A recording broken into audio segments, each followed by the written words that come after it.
প্রিয় শিক্ষার্থী বন্ধুরা, আশা করি সবাই ভালো আছেন, সুস্থ আছেন, নিরাপদে আছেন। আজকে আমাদের রিভিশন ব্যাচের প্রথম ক্লাস, বার রিটেন 2025, অর্থাৎ লিখিত পরীক্ষা 2025-এর rapid revision and model test ব্যাচের প্রথম ক্লাস। আজকে ওরিয়েন্টেশন। আজকে বিশেষ কিছু পড়াবো না, বেসিক কিছু ধারণা দিব যে এই কোর্সে আপনারা কি কি পেতে চলেছেন এবং আমাদের এই প্রায় 3 সপ্তাহের জার্নি কেমন হতে চলেছে। মাঝখানে আবার ঈদও আছে। আজকে আমরা আলোচনা করব ঈদের ছুটি কতদিন দেওয়া যেতে পারে, আবার ঈদের আগে আর কয়টা ক্লাস নেওয়া যেতে পারে, এবং ঈদের পরে কবে শুরু করব, এই ধরনের মতামত নেওয়া হবে। এবং ক্লাসের সময়, বিশেষ করে ক্লাসের সময়টা একটু এগিয়ে নিয়ে আসা যায় কিনা, 8:30 বা 8টায় শুরু করা যায় কিনা, এগুলো বিষয়ে একটু কথা হবে। কারণ অনেকের যারা মানে মা বোনদের মধ্যে আছেন, তাদের হয়তো বা বেবি আছে, তাদের রাত জেগে ক্লাস করাটা টাফ হয়ে যায়। কেউ কেউ অনুরোধ করছেন একটু আগে ক্লাস করার। তো এগুলো নিয়ে একটু আলোচনা হবে, মতামত নিব আপনাদের, তারপরে আমরা এই কোর্সটা প্ল্যান করব। তো সবকিছু ঠিক আছে কিনা জানার জন্য আমি একজনকে লাইনে নিয়ে নিই। হ্যাঁ, রনি আপু বলবেন সবকিছু ঠিক আছে কিনা। হ্যালো, আসসালামু আলাইকুম। ওয়ালাইকুম আসসালাম। ভালো আছেন? ভালো আছি আলহামদুলিল্লাহ, সব ঠিক আছে। আপনাকে ক্লান্ত লাগছে, তো ড্রেস আপ সুন্দর হ্যাঁ। হয়েছে। আচ্ছা, থ্যাংক ইউ। ক্লান্ত তো লাগবে, কাজ করছি বোঝা যাচ্ছে। এই মুহূর্তে ক্লান্ত লাগাটা ভালো লক্ষণ, মানে আমি বসে নাই, কাজ করছি, এই তো। আপনি সুস্থ আচ্ছা। থাকেন স্যার। হ্যাঁ, আমি সুস্থ আছি এবং সুস্থ থেকে কাজ করে যাচ্ছি। এবং আজকে অনেক ভালো আছি। সকালে রাজাক ভাইয়ের সাথে কথা বললাম একটা মামলার বিষয়ে। সে মামলায় আমার আসামিকে জামিন করাতে পেরেছে, এই কারণে আরো ভালো লাগছে। আচ্ছা। আলহামদুলিল্লাহ। মানে ঠিক আছে এটা স্যার। অনেক অনেক বড় মামলা। ওই মামলার যে বেল পিটিশন, ওইটা আমি একদিন শেয়ার করে দেবো, হয়তো বা যেদিন ড্রাফটিং এর ক্লাস হবে সেদিন আমার রিয়েল বেল পিটিশন, যেটা আজকে জামিন করেছি, দিব। এত বড় বেল পিটিশন আমি কখনো দিইনি। আমি সাধারণত সংক্ষিপ্ত পছন্দ করি, কিন্তু ড্রাফটিং এ বড় বেল পিটিশন কেন দিলাম, কখন দিতে হয় বাস্তবে, এগুলো ট্রেনিং সেশনে আপনাদেরকে শেখাবো। লাগে অনেক সময় বড় লাগে। তো বার কাউন্সিল ও জুডিশিয়ারির নতুন প্রশ্ন প্যাটার্ন, অর্থাৎ এই নোটের মধ্যে শুধু বার কাউন্সিলের প্রশ্ন প্যাটার্নকেই আমি বিবেচনায় নিইনি, সেক্ষেত্রে জুডিশিয়ারির যে প্রশ্ন সেটাকেও আমি বিবেচনায় নিয়েছি। জুডিশিয়ারির প্রশ্নগুলো কেমন হয়, ছোট ছোট হয় আর ইংরেজিতে হয়। আর বার কাউন্সিলের প্রশ্ন হয় হচ্ছে গতানুগতিক, একটু বড়। সেগুলো নিয়ে কথা হবে। তো এই যে ইংরেজি সেন্টেন্স দিয়ে প্রশ্ন আসার ধরন, এটা আসছে জুডিশিয়ারি থেকে, এবং ব্যাখ্যামূলক প্রশ্ন বেশি আসে জুডিশিয়ারি থেকে, বার কাউন্সিলে প্রবেশ করেছে। এবং ছোট ছোট প্রশ্ন, একটা সিচুয়েশন দিয়ে দিল, ছোট ছোট প্রশ্ন, বিশেষ করে প্রবলেমেটিক প্রশ্ন বড় যেগুলো আছে 5 নম্বরে, সেগুলো আগেও ছিল, কিন্তু ইদানিং ছোট ছোট প্রশ্ন দিয়ে দিচ্ছে 2 নম্বর, 1 নম্বরের জন্য, যেগুলো জুডিশিয়ারির প্রশ্ন স্টাইল, সেই স্টাইলে এখন প্রশ্ন আসা শুরু করছে। যেটা এই নোটে কি থাকছে কি থাকছে না আজকে আপনারা জানতে পারবেন। নোটের এই 1 থেকে 16 পেজের, এই মুহূর্তে 1 থেকে 16 পেজ পড়ানো হবে, এবং ক্লাস শেষে 1 থেকে 16 পেজ আপনাদেরকে পিডিএফ দিয়ে দেওয়া হবে গ্রুপে। তো এই প্রশ্ন প্যাটার্নের আলোকে রচিত এই নোট, আমার যে মূল নোট আইন আদালত বা রিটেন 2025-এরই এটি একটা অংশ, মানে আপডেট বা এটা সম্পূরক একটা অংশ, যেটা আপনাদের কাজে লাগবে বাংলাদেশ বার কাউন্সিল অ্যাডভোকেট তালিকাভুক্তির লিখিত পরীক্ষা 2025-এর জন্য শেষ সময়ের প্রস্তুতি সহায়িকা। তাহলে আমার যে মূল নোট, এটা তো পূর্ণাঙ্গ প্রস্তুতির জন্য লাগছেই, এবং এখানে আপনাকে প্র্যাকটিস। তো আমি দেখবেন যে এমসিকিউ এর সময় একটা ট্রেন্ডিং চালু করেছি, একটা ট্রেন্ড, যে ফাইনাল টাচ বলে একটা নোট দিচ্ছি। তো ওই ফাইনাল টাচ নোটটা আমার কাছে, আমি 90% স্যাটিসফাইড। এবং নেক্সট যারা এমসিকিউ পরীক্ষা দিবে তাদের জন্য ফাইনাল টাচ নোটটা আরো ভালো কাজ করবে। এবং আমি আশা করি আপনারা যারা ক্লাস করছেন এখান থেকে কয়েকজন চলে আসবে আমার রিসার্চ প্যানেল, টিচার প্যানেলে, তারা ফাইনাল টাচ নোটটাকে আরো ভালো করতে হেল্প করবে। কারণ আমি বারবার বলে আসি যে আমি আমার স্টুডেন্টদের মধ্যে থেকেই টিচার প্যানেল নিব অ্যাডভোকেট হওয়ার পরে। তো ইনশাল্লাহ এবার অনেকে অ্যাডভোকেট হবে, আমার দোয়া, ভালোবাসা, চেষ্টা সবকিছু আছে। তো এই ফাইনাল টাচটা, এটা লিখিত ফাইনাল টাচ। এই ফাইনাল টাচে কি থাকছে? এই ফাইনাল টাচে থাকছে বিগত বছরের লিখিত প্রশ্নের প্যাটার্ন বিশ্লেষণ, থাকছে বার লিখিত এক্সক্লুসিভ সাজেশন 2025, থাকছে সিভিল ও ক্রিমিনাল ড্রাফটিং এর সঠিক নিয়ম, কিছু বাজারের গাইডে আপনারা জানেন যে যারা বিশেষ করে কোর্টে অ্যাক্টিভ না, এবং সিভিল প্র্যাকটিস করেন না, তাদের সিভিল ড্রাফটিং নিয়ে অনেক কনফিউশন আছে। গত ক্লাসে আমি মেন ক্লাসে দেখিয়েছি। তো যেন এই কনফিউশন দূর হয়ে যায়, তাই সঠিক নিয়মটা আমি শিখিয়ে দেবো এবং সংক্ষিপ্ত ফরম্যাট দিয়ে দেবো, যেন আপনাদেরকে মুসাবিদায় মাস্টার করে দেব, যেন কোনো সমস্যা না হয় পরীক্ষার জন্য। আর কোর্টে তো আপনার কত হাজার রকমের মুসাবিদা আপনার লাগবে। আব্দুল মাজিদ ভাই লাইনে আসবেন। ঘটানো সমস্যামূলক প্রশ্নের উৎস অনুসন্ধান, এটা আসসালামু খুব আলাইকুম স্যার। ইন্টারেস্ট। ওয়ালাইকুম আসসালাম, কেমন আছেন স্যার ভাই? ভালো আছেন? এই তো আছে, হ্যাঁ। আলহামদুলিল্লাহ স্যার। আচ্ছা, তাহলে ড্রাফটিং যদি আমি সমাধান করে দিই তাহলে তো অনেকটা ভয় কেটে যাবে, 60% ভয় কেটে যাবে, যাবে কিনা? জি স্যার, ইনশাল্লাহ। আর সমস্যামূলক বা প্রবলেমেটিক বা ঘটনামূলক প্রশ্ন, এটার উৎস অনুসন্ধান। এটা কেন বলছি আপনাকে, এমন ভাবে এই নোটে এত প্রবলেমেটিক প্রশ্ন থাকছে, বিগত সালের বার কাউন্সিল এবং জুডিশিয়ারির তো প্রায় সকল প্রশ্ন আমি রাখছি, ইভেন 23 সালের যে প্রবলেমেটিক প্রশ্ন সেগুলো রাখছি আমি। 23 সালের প্রবলেমেটিক প্রশ্ন আমি দিয়েছি কেন, 23 সালেরটা আসবে না কিন্তু আমার প্রবলেমেটিক প্রশ্ন তো একটু পড়ে রাখলে আপনার জ্ঞানটা বাড়লো, তাই নাকি? জি স্যার। অনেকটা এটাকে আমি এমসিকিউ, যেমন 23 সালের আমরা প্রশ্ন পড়ে 25 সালে পরীক্ষা দিলেন, তেমনি আমি 23 সালের যে প্রবলেমেটিক প্রশ্ন সেগুলো আমি এই নোটে ইনক্লুড করছি, যেন আপনি বুঝতে পারেন যে কি ধরনের প্রশ্ন এসেছিল, 22 সালে কি ধরনের প্রশ্ন এসেছিল, এবং সেই আলোকে আপনি উত্তর করতে পারবেন। এবং উৎস অনুসন্ধান কেন বলছি আমি, কারণ আমি এত ডিপে এটাকে বিশ্লেষণ করেছি যে কোন কোন জায়গা থেকে প্রশ্ন আসতে পারে। আমি সেটা বুঝে আপনাদের যখন পড়াবো যে এই প্রশ্নটা এই জায়গা থেকে আমি করেছি এবং এই প্রশ্ন আর কোন কোন জায়গা থেকে আসতে পারে, ওই সময় আপনাদের আমার এমসিকিউ নোট বা আপনার বিআর অ্যাক্ট বের করে একটু দেখে নিতে হবে। তবে হ্যাঁ, এই নোটের শেষের দিকে আবার এমসিকিউ নোটের খুব গুরুত্বপূর্ণ কিছু অংশ আমি যুক্ত করছি, যেটা একটু স্যার ভিন্ন এখানে আমার আঙ্গিকে। একটা স্যার আমার একটা প্রশ্ন এখানে ছিল। হুম। যখন গতকালকের পরীক্ষাতে এই যে প্রবলেমেটিক কোশ্চেনটা ছিল একের খ, হুম। হুম। এখানে আমরা যতগুলো আমি গাইড করছি সবগুলাতে ওই প্রশ্ন এটা ছিল ওয়ারিশ সূত্রে, হুম। হুম। কিন্তু আপনার এখানে লেখা ছিল খরিদ সূত্রে। হুম। হুম। এটা একটু খটকা লেগেছিল। যখন আপনি স্যার আমার একটু মানে মতামত আর কি, প্রবলেমেটিক কোশ্চেন গুলা যখন আমাদেরকে পড়াবেন, ওকে। তখন এইটা যেন একটু চ্যাপ্টার ঘুরেও করা হয় যে এখানে ওয়ারিশ সূত্রে আছে, এটা আবার খরিদ সূত্রে হলে এরকম হবে, বা এখানে পজিটিভ দিলে এই দ্বারা হবে, নেগেটিভ দিলে আবার এই দ্বারা হবে, এরকম আচ্ছা। দিলে স্যার একটু। হ্যাঁ, আমি আমার যখন নিজে নলেজে থাকবে আমি নিজে থেকেই এই ধরনের জ্ঞান বিতরণ করে দিব। ইনশাল্লাহ আপনার স্যার। দায়িত্ব, আপনার দায়িত্ব হচ্ছে একটা প্রবলেমেটিক প্রশ্ন যখন করব তখন এই ধরনের প্রশ্ন আপনি করবেন যে স্যার এটাকে ঘুরিয়ে যদি এটা এইভাবে আসে, এইভাবে আসলে কি জি উত্তর হতে পারে। এক্সপেরিমেন্ট করবেন, প্রশ্ন করবেন, প্রশ্ন করলে তো আমি জি উত্তর স্যার। দিই। জি ঠিক স্যার। আছে, জি স্যার। তাহলে তাহলে আমি যেমন পেনাল কোডের 53 ধারা থেকে প্রবলেমেটিক প্রশ্ন তৈরি করেছি আমি, যাবজ্জীবন কারাদণ্ড বিনাশ্রম, ঠিক আছে না? তো এটাকে জি টার্গেট জি। করে তাহলে অদ্ভুত অদ্ভুত জায়গা থেকে আমি প্রবলেমেটিক প্রশ্ন ক্রিয়েট করেছি। এটা আসার সম্ভাবনা কম, কিন্তু যদি আসে, মানে জি আমি স্যার। এত ডিপে যাচ্ছি যেন আপনাদেরকে প্রবলেমেটিক প্রশ্নে আটকাতে না পারে। জি স্যার, ইনশাল্লাহ। তারপরে বিগত বছরের প্রশ্ন সহ সম্ভাব্য নতুন প্রশ্ন দিয়ে দিচ্ছি, এবং model test with answering hints. Model টেস্টের পুরো উত্তর দিচ্ছি না, অ্যানসারিং হিন্ট দিচ্ছি যেগুলো আমি ক্লাস টেস্টে দিয়ে রাখি। তো অ্যানসারিং হিন্ট দিলে আশা করি আপনারা উত্তর করতে পারবেন। তো এই ছিল আমার কাভার পেজ। এরপরে এই নোটটির উপস্থাপনা কৌশল কেমন, এটা আমি বলছি। বাজারের প্রায় প্রতিটি গাইড বই টপিক ভিত্তিক কৌশল অবলম্বন করে বিগত সালের বার কাউন্সিল ও জুডিশিয়ারি লিখিত প্রশ্নের সমাধান প্রদানের মাধ্যমে কি করে প্রশ্ন ব্যাংক আকারে সাজানো আছে বইগুলোতে, তাই নয় কি? সঠিক বলছি আমি? জি স্যার। তাহলে অল্প কয়েকটি গাইড বই এ মানসম্মত সাজেশন দেওয়া হয়েছে, কিন্তু বেশিরভাগ বইয়ে কোনো সাজেশন নেই। মানে সাজেশন তারা দিতেই চায় না, জাস্ট প্রশ্ন ব্যাংক দিয়ে রাখছে, বার কাউন্সিল এবং বিগত সালের জুডিশিয়ারির প্রশ্নের সমাধান নিজের নিজের মতো করে।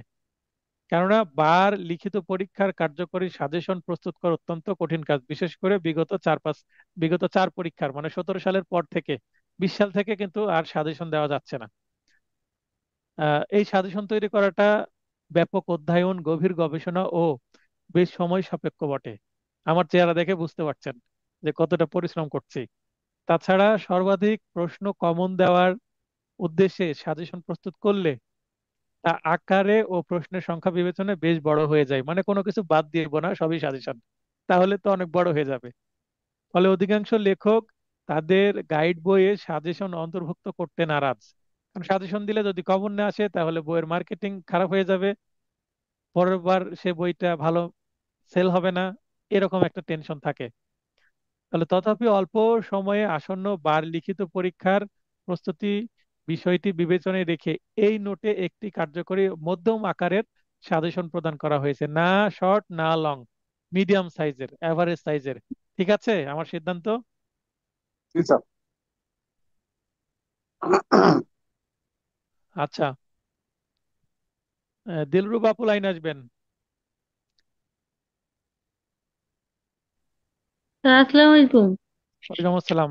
এতক্ষণ যেটা বোঝালাম যে মানে মিডিয়াম সাইজের একটা সাজেশন দিচ্ছি, এবং যার জি স্যার। আপনাদের মিডিয়াম সাইজের সাজেশনের আপনাদের প্রায় 70% কাভার হয়ে গেছে আমার মেন নোট দিয়ে, এই নোট দিয়ে 30% কাভার করব। তাহলে তার ভয় লাগার ইনশাআল্লাহ। কথা না, ভয় লাগার তো কথা না তাহলে। জি স্যার আপনারা যদি অবশ্যই। আপনারা যদি রাজি থাকেন ঈদের দিন রাত্রে ক্লাস করাবো, আমার সমস্যা নাই। আমাদের সমস্যা নাই স্যার, বিশেষ করে আমার সমস্যা নাই। হ্যাঁ, ঈদ করা যাবে, প্রয়োজনে সবাই আমরা একটা রিসোর্ট ভাড়া করে ভবিষ্যতে ঈদ করব, 10 বছর পরে হলো, ইনশাআল্লাহ। ফ্যামিলি সহ সবাই। আচ্ছা, জি। এখানে রুবেল ভাই হাত উত্তোলন করেছিলেন, রুবেল ভাই, রুবেল ভাই আরেকবার হাত উত্তোলন করেন তো। হ্যাঁ, রুবেল হোসেন লাইনে আসেন। স্যার রাজি স্যার, ঈদের দিন ক্লাস করতে রাজি স্যার। হ্যাঁ, সেটা একটু করা যেতেই পারে, একটু কথাবার্তা হলো, আনন্দ হলো, ইনফর্মাল ক্লাস হতে পারে অন্তত। ঠিক আছে, কারণ আমরা যদি দ্রুত শেষ করি কোর্সটা, তাহলে শেষের দিকে একটু রিল্যাক্সে মডেল টেস্টটা দিতে পারবো, তাই নাকি? এখন আমি রুটিন নিয়ে 2টা ক্লাস রেখেছি মাত্র ঈদের আগে, আপনারা চাইলে আরেকটা ক্লাস বাড়তে পারে, অথবা আপনাদের উপর সিদ্ধান্ত নিয়ে আমি কবে আবার ঈদের পরে ক্লাস শুরু করব, এইটা আমি কিন্তু সিদ্ধান্ত না নিয়ে করতে পারবো না। কারণ অনেকে ঈদের সময় হয়তো মুভ করবে, ঢাকা থেকে বাইরে যাবে, নিজ এলাকায় আবার ফিরবে, এই বিষয়গুলো থাকতে পারে। তো সবার মতামত নিতে হবে তারপরে। মানে আমার যদি 7 তারিখে ঈদ হয়, আহ 8 9 সর্বোচ্চ ছুটি হবে, 10 তারিখে তো পরীক্ষা হবেই, তারপর 9 তারিখেও, সরি, 10 তারিখে আমি ক্লাস টেস্ট নিব সেটা বলছি না, মানে ক্লাস হবে বলছি। 10 তারিখে ক্লাস হবে, 9 তারিখেও ক্লাস শুরু করতে পারি, এরকম আমি একটা পরিকল্পনা করছি। তো 9 তারিখে ক্লাস হতে পারে বা ঈদের পরের দিন ক্লাস হতে পারে, সেইটা নির্ভর করছে আপনারা কে কি চাচ্ছেন। এটা নিয়ে আপনারা ক্লাস শেষে মন্তব্য করবেন, হ্যাঁ? যার আশপাশে কথা হচ্ছে তিনি নিজেকে মিউট করে দেন। আচ্ছা, আর যার কথা হচ্ছে না তিনি লাইনে থাকেন। এরপরে অল্প সময়ে কার্যকরী প্রস্তুতির জন্য এই নোটিতে যে সকল বিষয়ের উপর গুরুত্ব আরোপ করা হয়েছে, নোটে অনেক কিছু আছে, তো নিচে কয়েকটা বিষয়ের উপরে খুব গুরুত্ব দেওয়া হয়েছে ক্রমিক নম্বর 1-এ, এবং আলোচ্য বিষয় এবং মন্তব্য দিকে রাখছে। একে বলা হচ্ছে বিগত বছরের লিখিত প্রশ্নের প্যাটার্ন বিশ্লেষণ। আমরা এমসিকিউ প্রশ্নের প্যাটার্ন বিশ্লেষণ করে এই বিশ্লেষণের মাধ্যমে উপকার হয়েছিল কিনা, দিলরুব আপু বলেন। জি স্যার। এমসিকিউ ফাইনাল টাসে অনেকেই স্যার প্রশ্ন, এমসিকিউ প্রশ্ন বিশ্লেষণ করেছিলাম, জি স্যার। প্রশ্ন বিশ্লেষণ করে সেখানে তো লাভ হয়েছে আমাদের, তাই না? জি স্যার অবশ্যই। তো প্রশ্ন কেমন হবে তা উপলব্ধি করতে বিশেষভাবে সহায়তা করবে আপনাদের। তাহলে প্রশ্ন কেমন হবে এটা আগে থেকে জানতে পারলে তো আপনার হেল্প হবে, তাই না? জি স্যার। জি। তো এই কারণে আমি এই প্যাটার্ন বিশ্লেষণের যে ধারা, যেইটা আমি রেখেছিলাম এমসিকিউ ফাইনাল টাসে, এখানেও রাখছি আমি। শিব্বির ভাই আপনাকে লাইন আসার সুযোগ দিচ্ছে, হ্যাঁ বলেন শিব্বির ভাই। সালাম আলাইকুম স্যার। ওয়ালাইকুম আসসালাম। স্যার বিগত ফাইনাল টাচ নোট কার কি হয়েছে জানি না, আমি আপনার গাইড দিয়ে পাশ করিয়েছি স্যার, আলহামদুলিল্লাহ। আলহামদুলিল্লাহ। তাহলে ওই লেভেলের একটা ফাইনাল টাচ নোট দেওয়ার চেষ্টা করছি এমসিকিউ এর মতোই। এই কারণেই বিগত সালের প্রশ্ন বিশ্লেষণ কিন্তু রাখা জরুরি হয়ে যাচ্ছে। ঠিক আশা আছে, করি আপনার আপনার সাজেশনটা আশা করি আমাদের সফলতা আনবে ইনশাল্লাহ, আশা করি। ইনশাল্লাহ। আচ্ছা, জি, আচ্ছা, আসসালামু আলাইকুম স্যার। মহিউদ্দিন, হ্যাঁ, ওয়ালাইকুম আসসালাম। মহিউদ্দিন সোহাগ ভাই। সালাম আলাইকুম স্যার। ওয়ালাইকুম আসসালাম। বলেন, কেমন আছেন? স্যার আমি, জি আলহামদুলিল্লাহ, আমি স্যার ঢাকা থেকে বলছি স্যার। আমি হুম হুম। ঢাকা বারের। আমি আপনার ভিডিও দেখেই প্রিপারেশন নিয়ে ফাইনাল টাচে আমি এমসিকিউ তে পাশ করেছি। আমার অনেক আলহামদুলিল্লাহ। কনফিডেন্স আপনার ফাইনাল টাচের প্রতি, যার কারণে আমি এবার ফাইনাল টাচে আমি অংশগ্রহণ করেছি। এজন্য আহ, কৃতজ্ঞতা জানাচ্ছি। পাশাপাশি স্যার আমি তো ফুল কোর্সে আমি অংশগ্রহণ করি নাই, সেক্ষেত্রে শুধু কি আমি এই ফাইনাল টাচের উপর নির্ভর করে আমি পাশ করতে পারবো? যেহেতু আচ্ছা আমি এর আগেও ফাইনাল এ- টাচে এ- এমসিকিউ তে পাশ করেছি। আচ্ছা, এখানে আপনার জন্য আমার এই মুহূর্তে বক্তব্য হচ্ছে, আমার যে মেইন নোটটাও কালেকশন রাখা উচিত আপনার। কেন রাখা উচিত, এই ক্লাস শেষে আপনি বুঝতে পারবেন। ক্লাস শেষে আপনি আপনি মেসেজ দিবেন যে স্যার একটু কথা বলতে চাই। ঠিক আছে, ক্লাস শেষে আপনাকে আমি অডিও কলে সময় দিব আপনার এই প্রশ্নের উত্তর ব্যাখ্যা করার জন্য। আমাকে বুঝতে হবে যে আপনার প্রস্তুতিটা কেমন আছে। কারণ মনে করেন বার্থডে কেকের উপরে কি থাকে, টপিংস থাকে, কিছু ডেকোরেশন থাকে, আর নিচে কিন্তু বেস থাকে। তো আপনার বেস যদি স্ট্রং না হয়, উপরে টপিংস দিয়ে লাভ নাই। তো ফাইনাল টাচ নোটটা এরকম আপনার প্রিপারেশনটাকে আরো স্ট্রং করবে। কিন্তু প্রিপারেশন যার জিরো, তার কিন্তু শুধু ফাইনাল টাচ দিয়ে পার হবে না, অন্তত লিখিতর ক্ষেত্রে। আর এবারকার এমসিকিউ পরীক্ষাটা ডেফিনেটলি সহজ ছিল, বিগত সালের বেশ কিছু প্রশ্ন হুবহু কমন দিয়েছে। এই কারণে সবকিছু ব্যাটে বলে হয়ে গেছে, শুধু আমার না, সবারই তাই। ঠিক আছে, তো আপনি ক্লাস শেষে আপনার সাথে কথা হবে এই বিষয়ে। আপনার প্রস্তুতি কেমন সেটা যাচাই করে আপনাকে পরামর্শ দেবো, প্রয়োজনে আমার মেইন নোটটাও আপনাকে ফাইনাল টাচের সাথে কুরিয়ার করে দেবো। ঠিক আছে।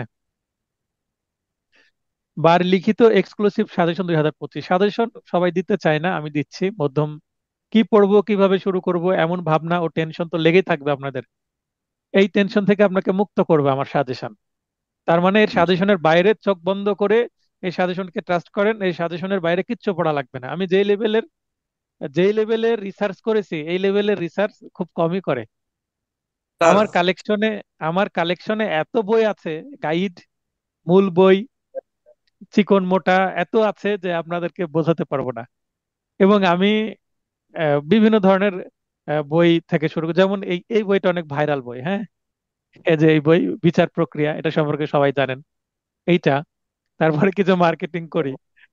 এই যে এইটা দেখেন, আইন পাঠের মোটা বই। এগুলো খুবই নতুন, মানে নতুন আইন পাঠের আরো বই আছে এখানে, নতুন বই সব। তারপরে যেমন এই যে ল এক্সাম এক্সপার্ট, এই এই বইটা দেখেন, এটা কিন্তু রিসেন্ট এডিশন। এবং এটার পরে এইটার আরেকটা ভার্সন, মানে এডিশন আসছে, যেটাও আমি কালেকশন করেছি। একটু আপনাদের দেখায় যে আমি কতটা রিসার্চ করছি। এই যে এক্সাম, এই এই দুইটা, এই রিসেন্ট দুইটাই ভার্সন, 3-4 মাসের আপনার ব্যবধানে আসছে। তো এই যে সিপিসি অ্যামেন্ডমেন্ট, এটাকে তারা কিভাবে দেখছে, বিশেষ করে যখন কনফিউশন তৈরি হলো। আহ, একটা খুবই গুরুত্বপূর্ণ বই, যে বইয়ে কি আসলো, ড্রাফটিং নিয়ে কনফিউশন তৈরি হলো। সেই ড্রাফটিং এর কনফিউশন থেকে দূর করার জন্য কি, মানে আমি আরো এই বইগুলো সংগ্রহ করলাম যে অন্যান্যরা কি করছে। তো না, আমি সঠিক ছিলাম। এই যে এটাও আরেকটা কিন্তু খুবই সুন্দর গাইড। এটা হচ্ছে কামরুল কামরুল ইসলাম স্যার, ইনি সুপ্রিম কোর্টের। এই বইটা মার্কেটে কম পাওয়া যায়, কিন্তু এই বইটা আমার সবচেয়ে পছন্দ হয়েছে। তো এই বইটা মার্কেটে পাওয়া যায় না, অ্যাডভোকেট, ইনি। এটা হচ্ছে লিগ্যাল সলিউশন, সামস পাবলিকেশন। এই বইটা মার্কেটে খুব একটা না, কিন্তু এই বইয়ের উপস্থাপনা খুবই সুন্দর। হ্যাঁ, আমি যদি দেখাই, দেখেন কত টাওয়ার হয়ে গেল এখানে পাশে। অনেকগুলো বই আছে, এগুলো লিখিত আছে। তারপরে আ- আরো, এবং আপনাদের ড্রাফটিং এর জন্য এই দেখেন কত মোটা একটা বই। এটা আমার অনেক আগ থেকে আছে, অ্যাডভোকেট হিসাবে এই বইটা সবার কাছে থাকে। সেটা হচ্ছে ড্রাফটিং এন্ড কনভেন্সিং। হ্যাঁ, এই বইটা খুবই গুরুত্বপূর্ণ বই। তারপরে আপনাদের যে কেস ল দিই, এই যে ডিএলআর থেকে দিই কেস ল, একটা কেস ল দেখাচ্ছে, এগুলো থেকে কেস ল দিয়ে দিই। তারপরে যে আমি নিজে আসলে এই যে এই বই বই পড়ে পাশ করছি, মার্কেটে কখনো বই ছিল না আমাদের সময়। অ্যাডভোকেট শিপ লিখিত পরীক্ষার হ্যান্ড নোট, এটা হচ্ছে আয়াজ আজাদ। ইনি তখন অ্যাডভোকেট ছিলেন, বর্তমানে তিনি সহকারী জজ। এই বইটা আমি আগের বছর রিকমেন্ড করছিলাম, কিন্তু এর থেকে আমি এবার আরেকটা বই রিকমেন্ড করছি, এসে এইটা আপনারা জানেন। তো এখানে আইনের ধারাপাত, দেখেন আইনের ধারাপাতের যে আপনার লিখিত পরীক্ষার বই, দেখেন আইনের ধারাপাতের বই, এটাও আছে আমার কাছে। তারপরে এই যে আয়াজ আজাদ, এনার কিন্তু আরেক ওল্ড ভার্সন আছে, এটা আমার পরীক্ষার সময় কাজে লেগেছিল। দেখেন টাওয়ার হয়ে যাচ্ছে বইয়ের। এবং আপনাদের আরেকটা বই দেখাবো, দেখে শেষ করবো, আরো অনেক বই আমার কালেকশনে আছে। এই বইটা খুব মার্কেটে খুব কম, মোহাম্মদ আবুল কালাম আজাদ। এই যে আবুল কালাম আজাদের এই বইটা, মানে 90 সালের আগে, 85 সালেরও প্রশ্ন আছে। মার্কেটের সবচেয়ে পুরাতন বই। এই বইটা 85 সালের, 1985 সালেরও লিখিত পরীক্ষার প্রশ্নের মধ্যে আছে। তাহলে আমি কত পেছন থেকে দেখছি। হ্যাঁ। তো এগুলো জাস্ট কিছু আপনাদের নমুনা দেখালাম। এছাড়াও তো আমার অন্য রুমে বই আছেই। এই যে আরেকটা আমাদের খুবই ভাইরাল বই, লিখিত মাস্টার। তো ইনার বইয়ের ড্রাফটিং এ আমার আপত্তি আছে। ড্রাফটিং এ উনি কি করেছেন,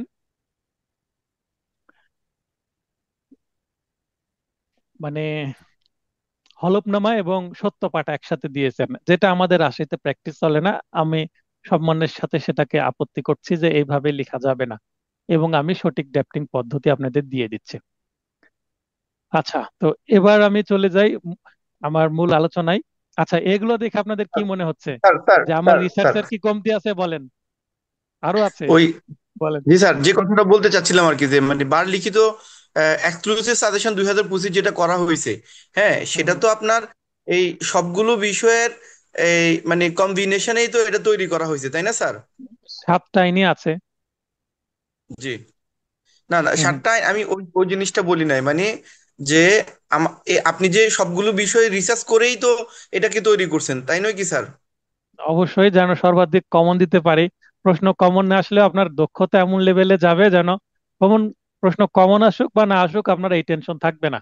না আসলেও আপনি লিখে ইনশাল্লাহ আসতে পারবেন। পাশ করার মতো অ্যাবিলিটি আপনাদের তৈরি করে দেবো এই কোর্সের মাধ্যমে। মানে আমাকে প্রশ্ন ইনশাল্লাহ স্যার। কমন পেতে হবে। আপনি অ্যাডভোকেট, মনে করেন যৌতুকের মামলার আপনি ড্রাফটিং করে অভ্যস্ত, বারবার ওই যৌতুকের মামলায় করছেন, একই মামলায়, যৌতুকের মামলার একই গল্প, একই ফরম্যাট, কিন্তু একটু গল্প ভিন্ন হতে পারে। তখন আপনি কি করবেন, সেটাই তো আপনার কৌশল আইনজীবী হিসাবে, সেখানে আপনার সৃজনশীলতা দেখাতে হবে। তাই আমি দেখবেন আমার যে প্রশ্নগুলো, আজকে যে গতকালকে যে পরীক্ষাটা নিয়েছিলাম আমি, সে প্রশ্ন কিন্তু আমার নোট থেকে কমন, কিন্তু সামান্য পরিবর্তন করে দিয়েছে, আপনি ধরতে পারছেন কিনা। তো এটাই হচ্ছে বিষয়, যে আপনাকে দক্ষ হতে হবে যেন যে যেমন ভাবে হোক না কেন আপনি উত্তর করতে পারবেন। তা আমার রিসার্চ নিয়ে কারো মানে সন্দেহ আছে কিনা বলেন? না স্যার। তা না থাকার কথা আশা করি। এই কারণেই সবকিছু দেখে, আর এখানে বিগত সালের প্রশ্ন না, এখানে এত বই কালেকশনে রাখার কারণ কে কিভাবে উপস্থাপনা করছে এবং কার মধ্যে কোনটা ভালো, সেটা আমি নেওয়ার চেষ্টা করছি, যে সবকিছু একটা কম্বিনেশন, এটাকে কপি করা না, ইন্সপিরেশন বলে। কারণ কারো গাইড থেকে হুবহু আমি কিন্তু উত্তর তুলে দিই না। আমার নোটে যে ধরনের উত্তর আপনারা দেখেন পরিবর্তন থাকেই, ইন্সপিরেশন নিই আমি। মুসাবিদা বা ড্রাফটিং, এখানে এই অংশ রপ্ত করতে পারলে মুসাবিদায় মাস্টার হবেন। মুসাবিদায় মাস্টার বলে একটা আলাদা চ্যাপ্টার থাকছে এ নোটে, যেখানে সম্ভাব্য সকল প্রকারের মুসাবিদা আপনাদের শেখানো হবে।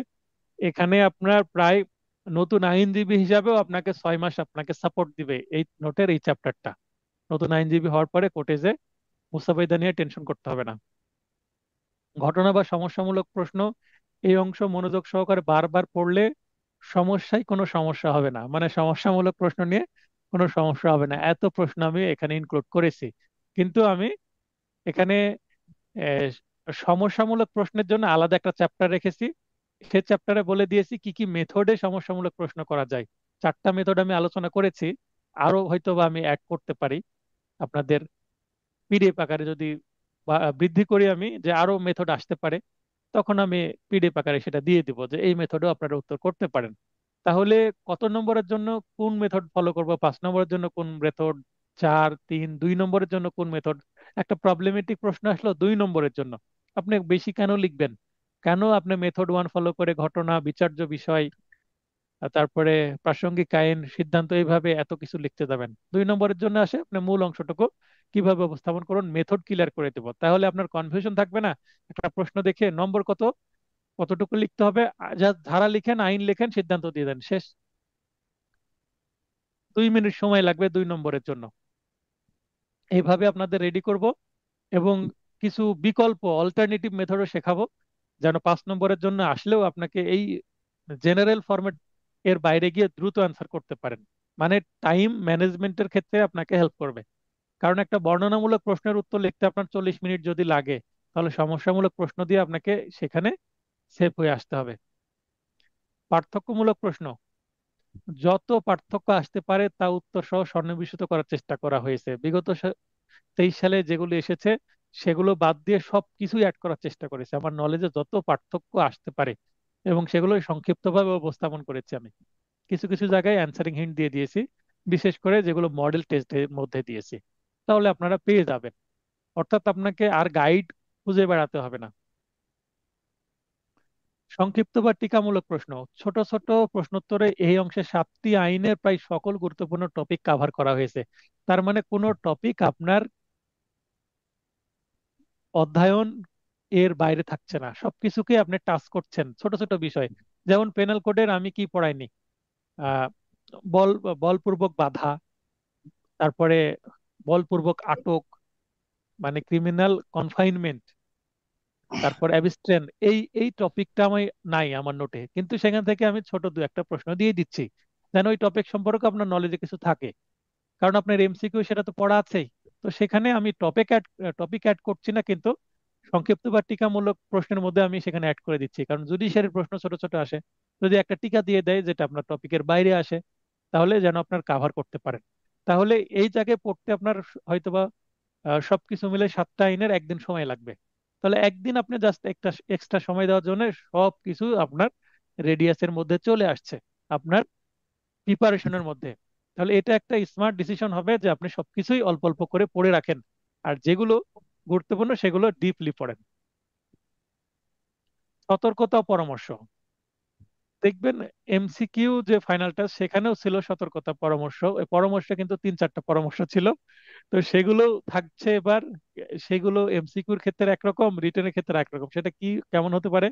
ভালো প্রস্তুতি থাকা সত্ত্বেও খাতায় ভুলভাবে উপস্থাপন ও ছোট ছোট ভুলের কারণে অনেকে ফেল করে, যেটা আপনাদের জন্য যেন না হয়।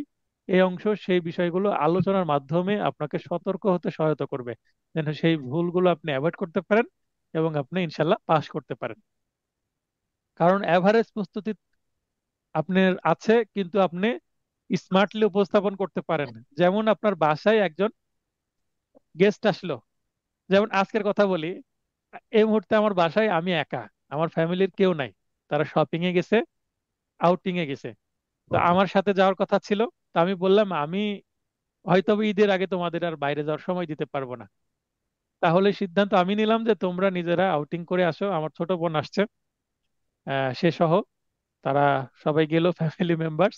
আমি বাসায় আছি, আমি বললাম যদি তোমাদের খাওয়া দাওয়া করার পরে কিছু বাঁচে আমার জন্য নিয়ে আসো। এই হচ্ছে বিষয়। মেবি চলে আসছে, তারা কলিং বেল চাপছে। আচ্ছা, মডেল টেস্ট এবার। আচ্ছা, এটা আমি কেন বলছিলাম যে আমি বাইরে যাইনি, কে বলবেন? রুবেল ভাই। জি যে স্যার, আমি ওই যে এখানে আ- হ্যাঁ, ম্যানেজমেন্ট বাসায় গেস্ট আসলে, জি। বাসায় গেস্ট আসলে কি করবেন? তা আমার জুনিয়র আসছে, এই পিছনে টেবিলে বসে কাজ করছে, আমার কালকের কোর্টের সবকিছু ফাইল রেডি করে দিল, তারপর আমার ডায়েরিটা আপডেট করে দিল। তো তাকে তো একটু নাস্তা দিতে হবে, যাই দেখছি যে আমি তো চা তৈরি করতে গেলে আপনাদের সময় নষ্ট হবে। তা আমি জাস্ট ফ্রুটস একটু নিয়ে এসে তাকে ধুয়ে দিয়ে দিলাম, যে কেটে দেওয়ার আমার টাইম নাই, এখন তুমি খেয়ে নাও ভাই। কারণ মিসেস থাকলে হয়তো পরিবেশনটা ভালো হতো। তাহলে আমি কি করলাম, তাকে ধুয়ে একটা এমনি হাতে দিন একটা সুন্দর বাটি, মানে বাটিটা খুব মানে ডেকোরেটেড ছিল, এটা সুন্দর বাটি নিয়ে এসে তাকে দিলাম, যেন সে সেটা অন্তত ভালো লাগে, পানি এনে দিলাম। তাহলে এটার উপায় কি? এখানে যদি মিসেস থাকতো, সেই আপেলটা কুচি কুচি করে কেটে দিত, কেটে সাথে আরো কিছু হয়তো বা দিত, একটা ট্রে করে এনে দিত। তাহলে ওই অ্যাপেলই দিত বা ফ্রুটস দিত, সাথে দু একটা কিছু যুক্ত করতো, চাটা হয়তো বা দিত। তাহলে কি হতো, এটা আরো বেটার হতো, তাই নয় কি? একটু জি আমি বিরতি নিব, জি। একটু বিরতি নিব, দুঃখিত, মনে ওরা ঢুকতে পারছে না।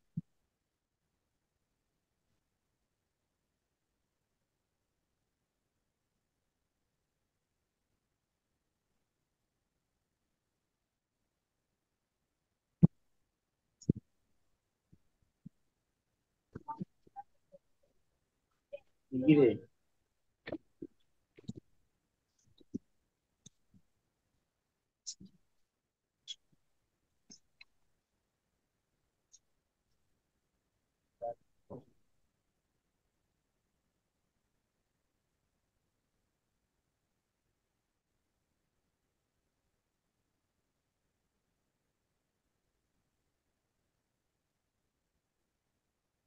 হ্যাঁ, আমি বাসায় আছি, আজকে ক্লাস আছে, তারা বুঝতে পারেনি, চাবি নিয়ে যায়নি। আচ্ছা যাই হোক, চাবি নিয়ে গেলে বাইরে থেকে খোলা যেত। আচ্ছা, তো যেটা বলছিলাম যে আমি কিন্তু ওইভাবে পরিবেশন করতে পারিনি, কিন্তু ওইটা একটু বেটার ভাবে পরিবেশন করা যেত।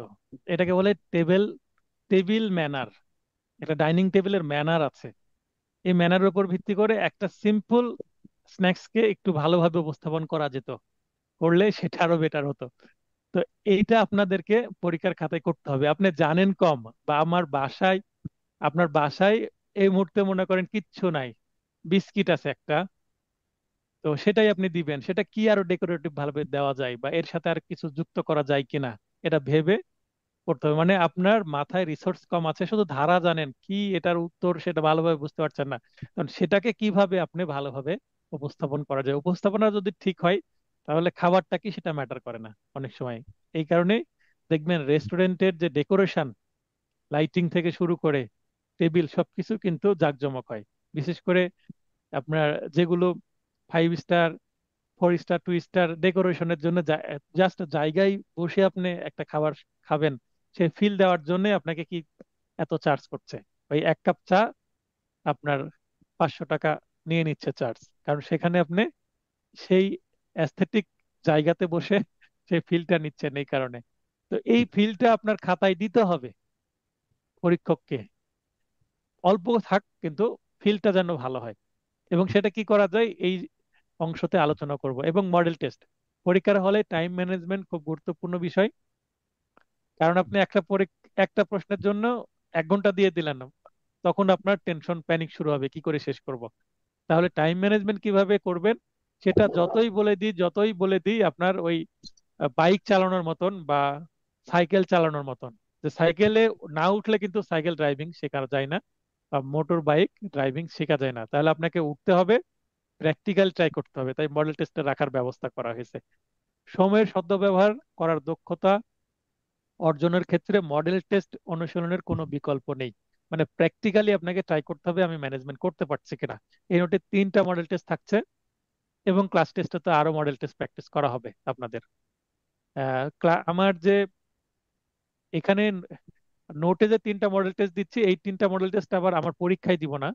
আমার পরীক্ষায় মানে 5টা থাকবে হচ্ছে সাবজেক্ট ভিত্তিক, 7টা সাবজেক্টের মধ্যে 5টা ক্লাস টেস্ট থাকবে। ছোটগুলো একসঙ্গে হবে, বড়গুলো সেপারেট সেপারেট হবে। এবং সবগুলো ওভারঅল আবার 3টা থেকে 4টা মডেল টেস্ট হবে, সময়ের উপর ডিপেন্ড করছে। এবং পরিশিষ্ট সর্বশেষে আমি কি রাখছি, পরিশেষে এই অংশে বিভিন্ন ছক ও কৌশলের মাধ্যমে কুইক রিভিউ এর ব্যবস্থা থাকছে। অর্থাৎ এমসিকিউ নোটের কিছুটা আমি এখানে এসেন্স দিয়ে দিব, যেন আপনি কুইক রিভিউ করতে পারেন। অর্থাৎ এই নোটে যা যা পড়লেন বা লিখিতর জন্য যা যা সেকশন দরকার, সেকশনের মূল জিনিসগুলো আপনি 3-4টা পেজের মধ্যে পেয়ে যাচ্ছেন। প্রতিটা সাবজেক্টের জন্য হয়তো বা 1-2টা পেজ, এইভাবে সর্বোচ্চ 10টা পেজের মধ্যে এটা চলে আসবে পরিশিষ্ট অংশে। তাহলে আপনাকে বেয়ার অ্যাক্টের আর যেতে হবে না, এই নোটই আপনাকে বেয়ার অ্যাক্টের যে নেসেসারি অংশটুকু মানে প্রোভাইড করবে। এরপরে সূচিপত্র দেখলে বুঝতে পারবেন যে সূচিপত্রে আমি কি কি রাখছি। সত্যি যেহেতু এখানে আমি পৃষ্ঠা নম্বরটা এখনো বসাইনি, এটা আগেই আপনার নোটটা ফাইনাল করার আগে এটা রেডি ছিল আজকে ক্লাসের জন্য। তো এই পৃষ্ঠাটা বসানোর আগে এটা তৈরি। বিগত বছরের লিখিত প্রশ্নের প্যাটার্ন বিশ্লেষণ প্রথমেই থাকছে, এবং প্যাটার্ন বিশ্লেষণ আজকের ক্লাসে আলোচনা করা হবে। কিছুক্ষণের মধ্যে বিরতি শুরু হবে, বিরতির পর আমরা প্যাটার্ন বিশ্লেষণ দেখব। বার লিখিত এক্সক্লুসিভ সাজেশন 2025 বিস্তারিত সূচি সহ। এখানে আমার নোটে সূচিপত্র থাকছে দুইটা, এটা একটা সূচিপত্র এইভাবে, এবং আহ, যে সাজেশনের মধ্যে আবার সূচিপত্র থাকছে, সেটা ডিটেল। হ্যাঁ, আশা করি সবকিছু ঠিক আছে। আলোচনা করছিলাম সূচিপত্র কেন দেখাচ্ছি, কি কি আছে এর মধ্যে, এক পলকে দেখতে পারবো তাই। আসলে আজকের ক্লাসে আপনাদের ধারণা দেওয়া হবে যে ফাইনাল টাচ নোটে কি কি আছে এবং আমরা কি কি পড়তে চলেছি এই কোর্সে। এরপরে সাজেশনে বিস্তারিত সূচি থাকছে। বিস্তারিত সূচি এই কারণে থাকছে, অর্থাৎ একটা প্রশ্ন পড়ার পরে এইটা কত পৃষ্ঠায় আছে খুঁজে বের হতে আপনাকে সুবিধা হবে। অর্থাৎ প্রতিটা প্রশ্নের শেষে আপনাকে পৃষ্ঠা নম্বর উল্লেখ করে দেওয়া হয়েছে যেন আপনার খুঁজে পেতে সুবিধা হয়। তারপরে মুসাবিদায় মাস্টার মানে এখানে ড্রাফটিং নিয়ে যত কথা হবে এবং যতটুকু হেল্প করার আমি এক্সাম ভার্সন, আপনাদের এক্সামের জন্য যা যা লাগবে মুসাবিদা সবকিছুই ছোট আঙ্গিকে দেওয়ার চেষ্টা করছি।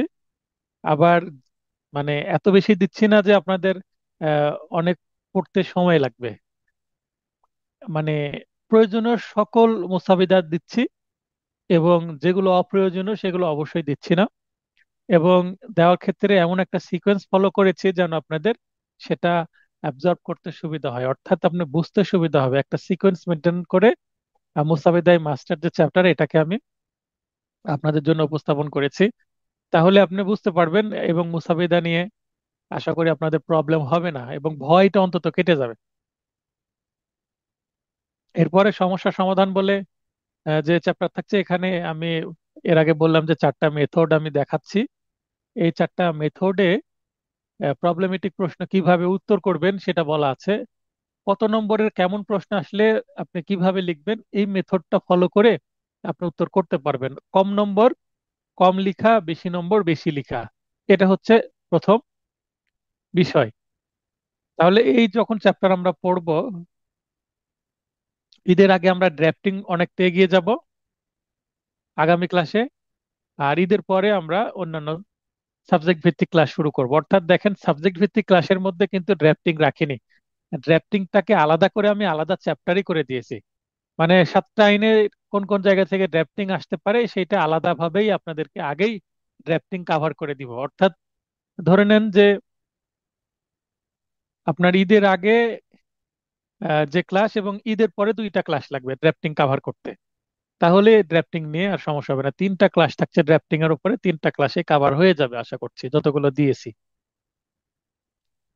এরপরে দেখেন যে সাবজেক্ট ভিত্তিক 7টা আইন, সিলেবাসভুক্ত 7টি আইন এখানে আলোচনা করা হচ্ছে। আইনের মধ্যে যে আমি কি আলোচনা করছি, দেখেন প্যাটার্ন 4, 5, 6, প্যাটার্ন 4, 5, 6। তাহলে প্যাটার্ন 3-তে কি আছে? প্যাটার্ন 3-তে আছে ড্রাফটিং। তাহলে ড্রাফটিং তো আমি আলাদাভাবে আলোচনা করছি, তার মানে প্যাটার্ন 4, 4টা প্যাটার্নের প্রশ্নের উত্তর আপনি এই নোটে পাবেন। তাহলে প্যাটার্ন 1 আর 2 এর যে প্রশ্নের উত্তর সেটা কিন্তু আমার নোটে থাকছে না। প্যাটার্ন 1-এ কি আছে? প্যাটার্ন 1-এ আছে হচ্ছে বর্ণনামূলক বড় প্রশ্ন। সেটার উত্তর কোথায় পাবেন? আমার মূল নোটে অথবা গাইডে। তার মানে ফাইনাল টাচের নোটে কোনো বড় প্রশ্নের উত্তর থাকছে না। যদি বড় প্রশ্নের উত্তর দিতে যাই তাহলে নোটটা অনেক বড় হয়ে যাবে, সেটা সম্ভব না। এবং অল্প সময়ে বড় প্রশ্ন পড়াতে গেলে কভার করতে পারবো না। আপনাদের বড় প্রশ্ন অলরেডি আমার মূল নোট থেকে পড়া আছে। আর যারা শুধুমাত্র এই কোর্সে ভর্তি হয়েছেন রিভিশন ব্যাচে যারা ভর্তি হয়েছেন তাদের তো কোনো না কোনো গাইড থেকে পড়া আছেই।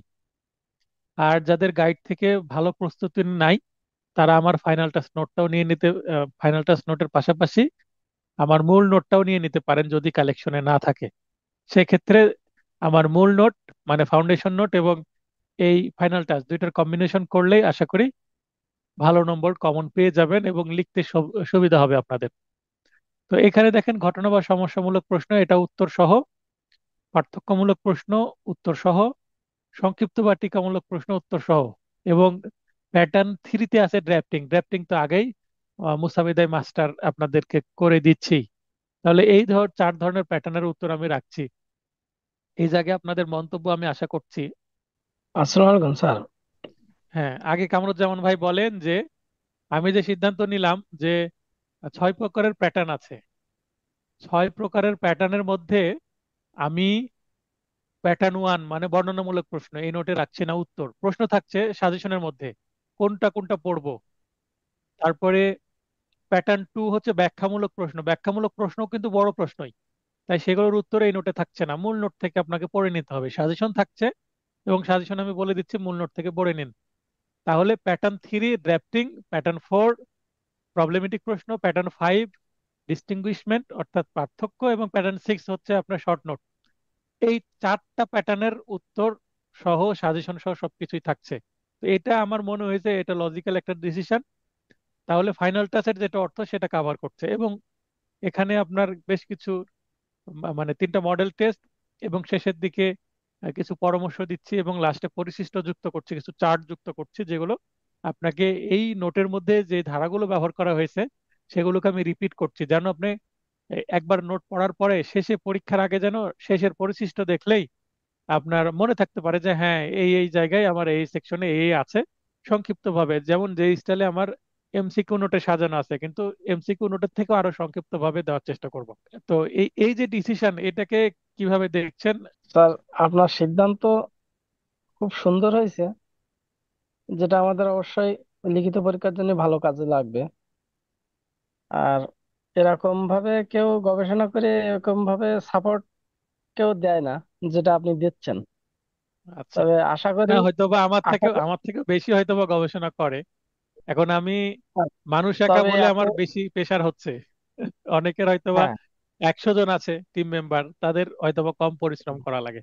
তা আমার উদ্দেশ্য আমার স্টুডেন্টদেরকে সাপোর্ট দেওয়া, তারা যেন পাশ করতে পারে। আমি কি করছি সেটা ভুলে যাব, কষ্ট আর কষ্ট মনে হবে না যদি আপনারা অ্যাডভোকেট হতে পারেন। হ্যাঁ জি, বলেন ভাই। আর আপনার আপনার দোয়া থাকলে অবশ্যই ভালো কিছু করা সম্ভব বা হবে, এটাই। আর ওই 2 নম্বর প্যাটার্নে কি রেখেছেন এটা একটু বুঝতে পারলাম না। 2 নম্বর প্যাটার্নে কি রাখছি একটু পরেই আপনি দেখতে পাবেন, সূচির পরে আজকে প্যাটার্ন বিশ্লেষণ অংশ চলে আসছে, একটু পরেই দেখতে পারবেন। ও, লাইনে থাকেন। হ্যাঁ, তো এইভাবে আমি 7টা আইনে দেখেন এই 3টা করে প্যাটার্ন, আর উপরে তো মুসাবিদা রাখছি আলাদাভাবে। আর সমস্যা সমাধান বলে এখানে কিছু ওই যে 4টা মেথড আলোচনা করছি, এই এখানে আহ, 4টা মেথডে গিয়ে কিছু প্রশ্নের উত্তর আপনি সেখানে পাচ্ছেন, কিন্তু সেই বাকি অংশটুকু আপনারা এই সাবজেক্ট ভিত্তিক এই যে প্যাটার্ন 5 এর মধ্যে সবগুলোর মধ্যে পেয়ে যাচ্ছেন। আর মুসাবিদায় মাস্টার করে দিচ্ছি যেহেতু, তাই এখানে আর সাবজেক্ট ভিত্তিক মুসাবিদা আর আলাদাভাবে দেখতে হচ্ছে না, একের মধ্যেই আমি 7টা সাবজেক্টের যেখানে যেখানে মুসাবিদা লাগবে সবই দিয়ে দিচ্ছি। ঠিক আছে। জি স্যার। স্যার, আচ্ছা স্যার তো একটু বলতে চাচ্ছিলাম। স্যার, আর একটু কথা বলি স্যার, অল্প একটু। হ্যাঁ হ্যাঁ, স্যার, পরীক্ষার আগে আমরা ওইটা কভার করতে পারবো তো? মানে মানে আমাদের সাধ্য সাধ্য থাকবে তো? তাই করছে, মানে কত বড় বা সেভেন, এটা। আমার যে সাজেশন দিচ্ছি 70% ডান হয়ে আছে। আমার জি, মূল যে ব্যাচ তাদের জন্য 70% ডান হয়ে আছে, আর 30% জি। আপনি যদি এই কথা হুম। বলেন, আপনি না তো স্যার, টপ স্টুডেন্ট, আপনি যদি এই কথা বলেন অন্যদের কি হবে ভাই? না স্যার, সবাইকে সবাইকে বলেছি 80টার মতো উত্তর করবেন, আপনি 96টা উত্তর করেছেন এমসিকিউ, এবং স্যার, 90-এর উপরে নম্বর, নম্বর পেয়ে পাশ করেছেন, আর আপনি এই কথা বললে হবে? স্যার, আমি তারপরে তো ঠিক আছে, ওই কারণেই ওভার তো ভয় পাচ্ছি কনফিডেন্ট, স্যার। ওভার কনফিডেন্ট হওয়াটাও খারাপ, ভয় থাকাটা জি ভালো। স্যার, জি জি স্যার, এইটাই এইটাই ভয় পাচ্ছি স্যার আমি। আচ্ছা ঠিক আছে, কি এটা পাওয়ার পরে ভয় কেটে যাবে এই নোটটা পাওয়ার পরে।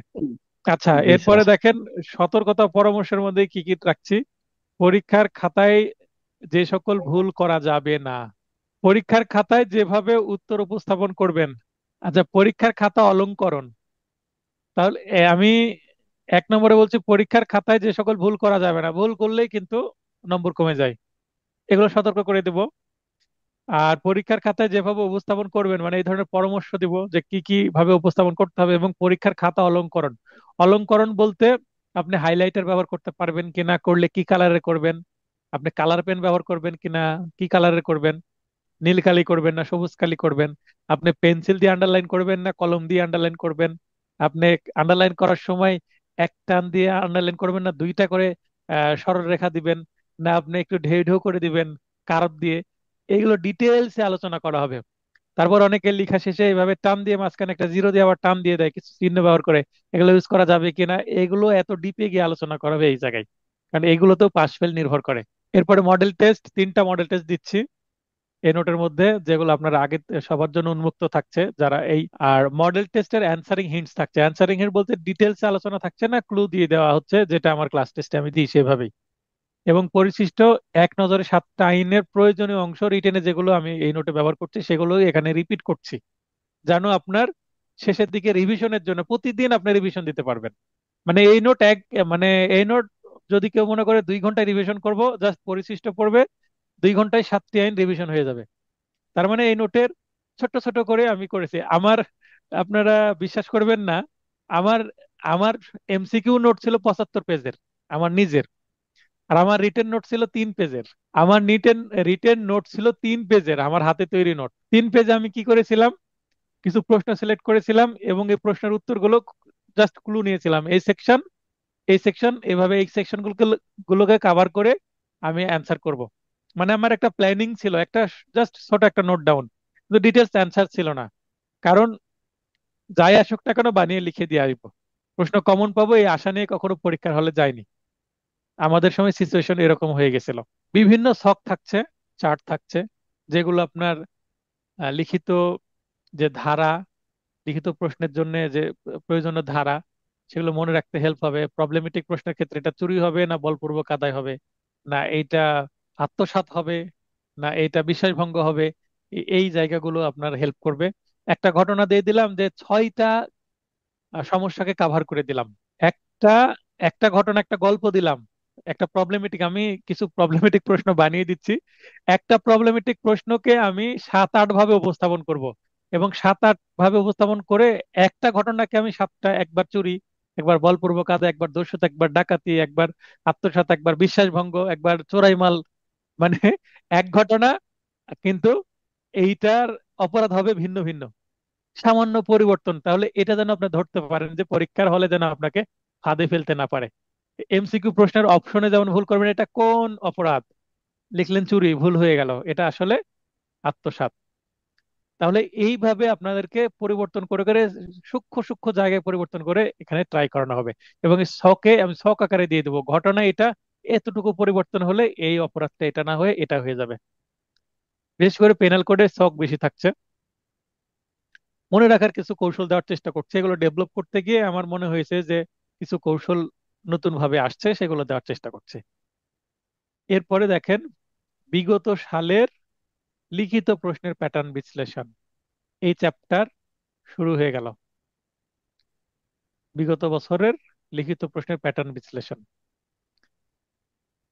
এখানে এই যে বক্তব্য এখানে দেওয়া আছে, এই বক্তব্য আমার মূল নোটেও আছে। তো এখানে আসন্ন বার পরীক্ষার 2025-এ পাশ করার ক্ষেত্রে ড্রাফটিং ও প্রবলেমেটিক প্রশ্ন মুখ্য ভূমিকা পালন করবে, এই লাইনটা নতুন অ্যাড হয়েছে আগের নোটের থেকে। সুতরাং ড্রাফটিং ও ঘটনামূলক বা সমস্যামূলক বা প্রবলেমেটিক প্রশ্নের সর্বাধিক গুরুত্ব আরোপ করতে হবে। এটা আপনারা সবাই বুঝতে পারছেন যে ড্রাফটিং বেশি এসেছিল 23 সালে, এ যাবৎকালে সবচেয়ে বেশি ড্রাফটিং এসেছে 23 সালে। এবারও ড্রাফটিং বেশি আসার সম্ভাবনা আছে। ড্রাফটিং কেন দেয়? কারণ ড্রাফটিং আপনি শিখলে আদালতে ভালো করবেন, তাদেরকেই লাইসেন্স দিতে চাই বার কাউন্সিল, যারা লাইসেন্সটাকে ব্যবহার করবে, মানে প্র্যাকটিস করবে অ্যাডভোকেট হিসাবে। তার মানে অ্যাডভোকেট হিসাবে প্র্যাকটিস যারা করবে, তারা নিশ্চয়ই আগে থেকে কোর্টে যায়, তাদের ক্যারিয়ারটা হচ্ছে অ্যাডভোকেট ওরিয়েন্টেড, কোর্ট ওরিয়েন্টেড। তাহলে ড্রাফটিং সম্পর্কে তো ধারণা হয়ে যাবে। কাউকে যদি বলে একটা হাজিরা লিখেন, তা হাজিরা কিভাবে লিখতে হয়, 2 দিন গেলেই তো হাজিরা লিখা। সবচেয়ে ড্রাফটিং এর মধ্যে সবচেয়ে ইজি ড্রাফটিং হচ্ছে হাজিরা লিখা। তা যদি পরীক্ষায় চলে আসে 2 নম্বরের জন্য হাজিরা লিখুন, একটা ঘটনা দিয়ে দিল, ঘটনার উত্তর মানে এবং বললো যে হাজিরা লিখুন, 2 নম্বরের হাজিরা লিখা ড্রাফটিং যদি আসে, তো যারা কোর্টে যায়নি, হাজিরা বাস্তবে লেখেনি, তারা লিখতে পারবে না তো। 3 নম্বর দিয়ে প্রশ্নের উত্তর, 3 নম্বরের ড্রাফটিং দিয়ে দিল, টাইম পিটিশন লিখুন, বাদী পক্ষে একটা সিচুয়েশন দিয়ে দিল, বাদী বিবাদীর নামও দিয়ে দিতে পারে, বা সিআরপিসি তে আসামি এবং ফরিয়াদির নাম দিয়ে দিতে পারে, রাষ্ট্রবাদী মামলা হতে পারে। তো এখানে আপনি ফরিয়াদি নিচে রাষ্ট্র লিখবেন, না আপনি ওই এজাহারকারীর নাম লিখবেন, এগুলো ডিপেন্ড করবে এগুলো আপনি জানেন কিনা। হাজিরা লিখতেও বা টাইম পিটিশন লিখতেও কিন্তু এই সূক্ষ্ম সূক্ষ্ম তথ্য আপনাকে জানতে হবে। এগুলো আমার ড্রাফটিং এ ক্লিয়ার করা হয়েছে। মানে কোর্টে গেলে যাদের এই যে 6 মাস প্র্যাকটিস করলে যতটুকু অ্যাবিলিটি তৈরি হতো, যেই কারণে 6 মাসের শিক্ষানবিষ্কার রাখা হয়েছে, এই 6 মাস তো কেউ কোর্টে যায় না ঠিকভাবে।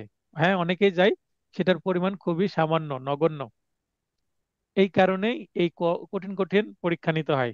সবাই যদি নিয়মিত কোর্টে যেত ডাক্তারদের মতন, তাহলে হয়তো বা এই পরীক্ষা নেওয়ার প্রয়োজন থাকতো না। কারণ কেউ তো পরীক্ষা, মানে পরীক্ষা এই কারণে নেওয়া হয় কারণ কেউ এই শিক্ষানবিষ্কার সময়ে মানে প্রতিদিন কোর্টে যায় না। প্রতিদিন কোর্টে গিয়ে যদি ড্রাফটিংটাকে বুঝতো, সিনিয়রের আন্ডারে প্রপারলি প্র্যাকটিস করতো, তাহলে মানে পাশ করাটা কঠিন কিছু হতো না। কিন্তু যায় না বলেই এই পরীক্ষা নেওয়া এবং এই ফিল্টারিং এর ব্যবস্থা। তো পরীক্ষা নিবে কি নিবে না সেটা সিদ্ধান্ত অথরিটির। আমি কখনো আমার স্টুডেন্টদেরকে আন্দোলনের মতো সাংঘাতিক ডিসিশনে যাওয়ার জন্য আমি কখনো ইন্সপায়ার করব না। আপনি আন্দোলন করার জন্য যে মেধা নষ্ট করছেন, সময় নষ্ট করছেন, সেইটা আপনি পড়াশোনায় দেন, আপনি পার হয়ে যাবেন। এই পড়াশোনাটা আপনার প্র্যাকটিসে কাজে লাগবে।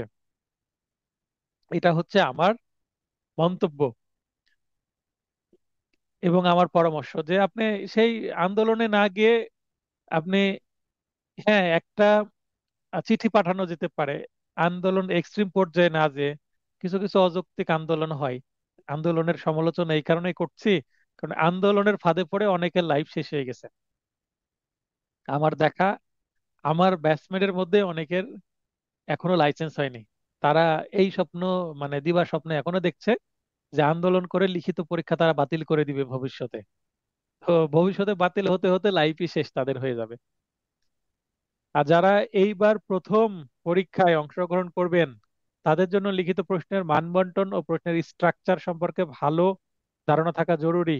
মানে কেমন প্রশ্ন আসে, কিভাবে আসে, যা প্রস্তুতিতে আলাদা মাত্রা, স্বচ্ছতা ও গতি যোগ করবে। সেই সাথে লিখিত পরীক্ষার প্রশ্নের প্যাটার্ন সম্পর্কে গভীরভাবে বিস্তারিত জানতে হবে। তো আমরা এখন প্রথমে মানবন্টনটা এক পলকে দেখাই দিই যারা নতুন। এর উপরে বাংলাদেশ বার কাউন্সিল অ্যাডভোকেট তালিকাভুক্তের লিখিত পরীক্ষা 2025 এবং তারিখ দিয়ে দিবে 28 জুন 2025 শনিবার। এ মনে করেন, তারপর পূর্ণ মার্ক 100, সময় 4 ঘন্টা। এখানে লিখে দিবে ব্র্যাকেটে ক অংশ হতে 2টি, তাহলে ক অংশে থাকে হচ্ছে 3টি প্রশ্ন, তার মধ্যে 2টি লিখতে হয়। ক অংশ হচ্ছে সিপিসি আর এসআর অ্যাক্টের কম্বিনেশনে, 1 আর 2 নম্বরে সিপিসি থাকে, 3 নম্বরে থাকে হচ্ছে এসআর অ্যাক্ট। এটাকে ক অংশ বলছে, মানে দুইটাকে একসঙ্গে আসে, এখান থেকে যে কোনো 2টি লিখতে হয়। এবং বাকি যে আছে অংশ, খ, গ, ঘ, ও এবং চ, এই অংশের প্রত্যেকটি হতে একটি করে মোট 7টি প্রশ্ন উত্তর করতে হবে। তাহলে এখানে 6টি অংশ থেকে 6টি, আর এখানে একটি অংশ থেকে 2টি, এই ছয়, সরি, 5টি অংশ থেকে একটি, একটি করে 5টি, আর এখানে 2টি, মোট 7টি। তো এখানে দেখেন যে পরবর্তী অন্যান্য আইনে কিন্তু দুইটাতে একটা, দুইটাতে একটা, আর এখানে তিনটাতে দুইটা। ডান পাশে উল্লেখিত সংখ্যা সংশ্লিষ্ট প্রশ্নের পূর্ণমান জ্ঞাপক। তো পূর্ণমান জ্ঞাপক যে সংখ্যা ডান পাশে থাকবে, এইটা আপনাদের লক্ষ্য করে অবশ্য উত্তর করতে হবে। কারণ যেমন অবস্থা তেমন ব্যবস্থা। নম্বর বেশি বেশি লিখতে হবে, নম্বর কম কম লিখতে হবে। ক অংশ যে কোনো 2টি প্রশ্নের উত্তর দিতে হবে। 2 × 15, 30 নম্বর পাওয়া যাবে। মানে 30 নম্বরের কাভার হবে, 30 নম্বরের অ্যান্সার হবে। তাহলে দেখবেন 1 নম্বর প্রশ্নে প্রথমে আপনি পাবেন হচ্ছে, এবার কিন্তু র্যান্ডমই হবে না। এমসিকিউ প্রশ্ন যেমন র্যান্ডমই থাকে, কারো প্রথমে আছে পেনাল কোড, কারো আছে সিআরপিসি, কারো আছে আবার লিমিটেশন অ্যাক্ট। কিন্তু এই লিখিত প্রশ্ন কিন্তু সবার এক, প্রথমে সিপিসি থাকবে। তো সিপিসি থেকে 1 নম্বর প্রশ্ন আসবে এবং নিচের মতো 2টি ক, খ অংশযুক্ত, যেমন আমার ক্লাস টেস্টে দেখলেন। এখানে 15 নম্বর, একের জন্য 1 নম্বর আপনি উত্তর করলেন, মানে 15 নম্বরের জন্য আপনি উত্তর করলেন। কয় হয়তো বা 10 নম্বর, ক্ষয় হলো 5 নম্বর। ক্ষয় সাধারণত প্রবলেমেটিক প্রশ্ন থাকে, কয় বর্ণনামূলক বা ছোট ছোট 2-3টি প্রশ্নের বা আপনার পার্থক্য, এগুলো জড়িয়ে দেয়। পার্থক্য যেমন গতবার 4টা এসেছিল 23 সালে, 2.5 নম্বর করে।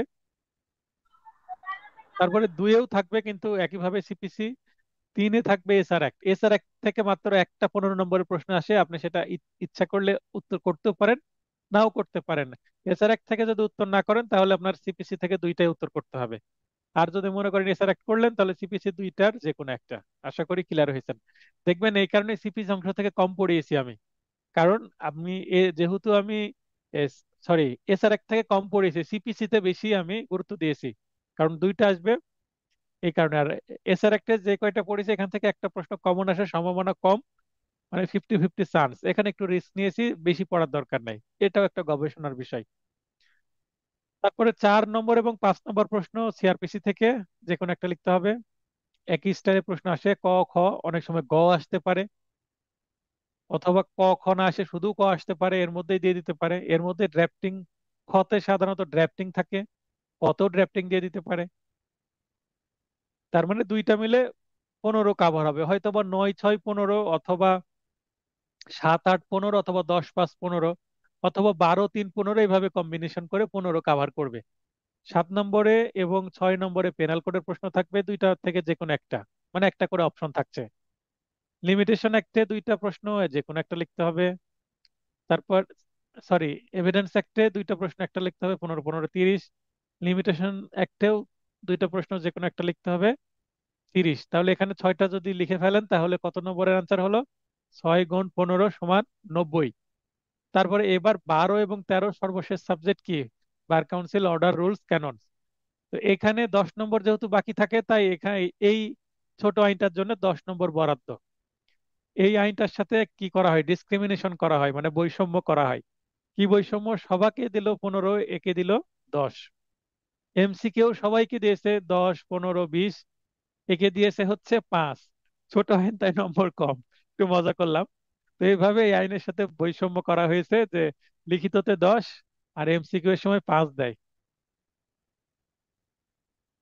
এবার আমরা দ্বিতীয়ত সম্ভাব্য প্রশ্নের প্যাটার্ন সমূহ দেখে নেওয়া যাক। আমার যে মূল নোট, যে মূল নোটও প্যাটার্ন গুলো সংক্ষিপ্ত ভাবে বলা আছে, এখানে প্যাটার্ন গুলাকে আরো কি করা হয়েছে, গভীরভাবে বিশ্লেষণ করা হয়েছে, যেন আপনাদের বুঝতে সুবিধা হয়।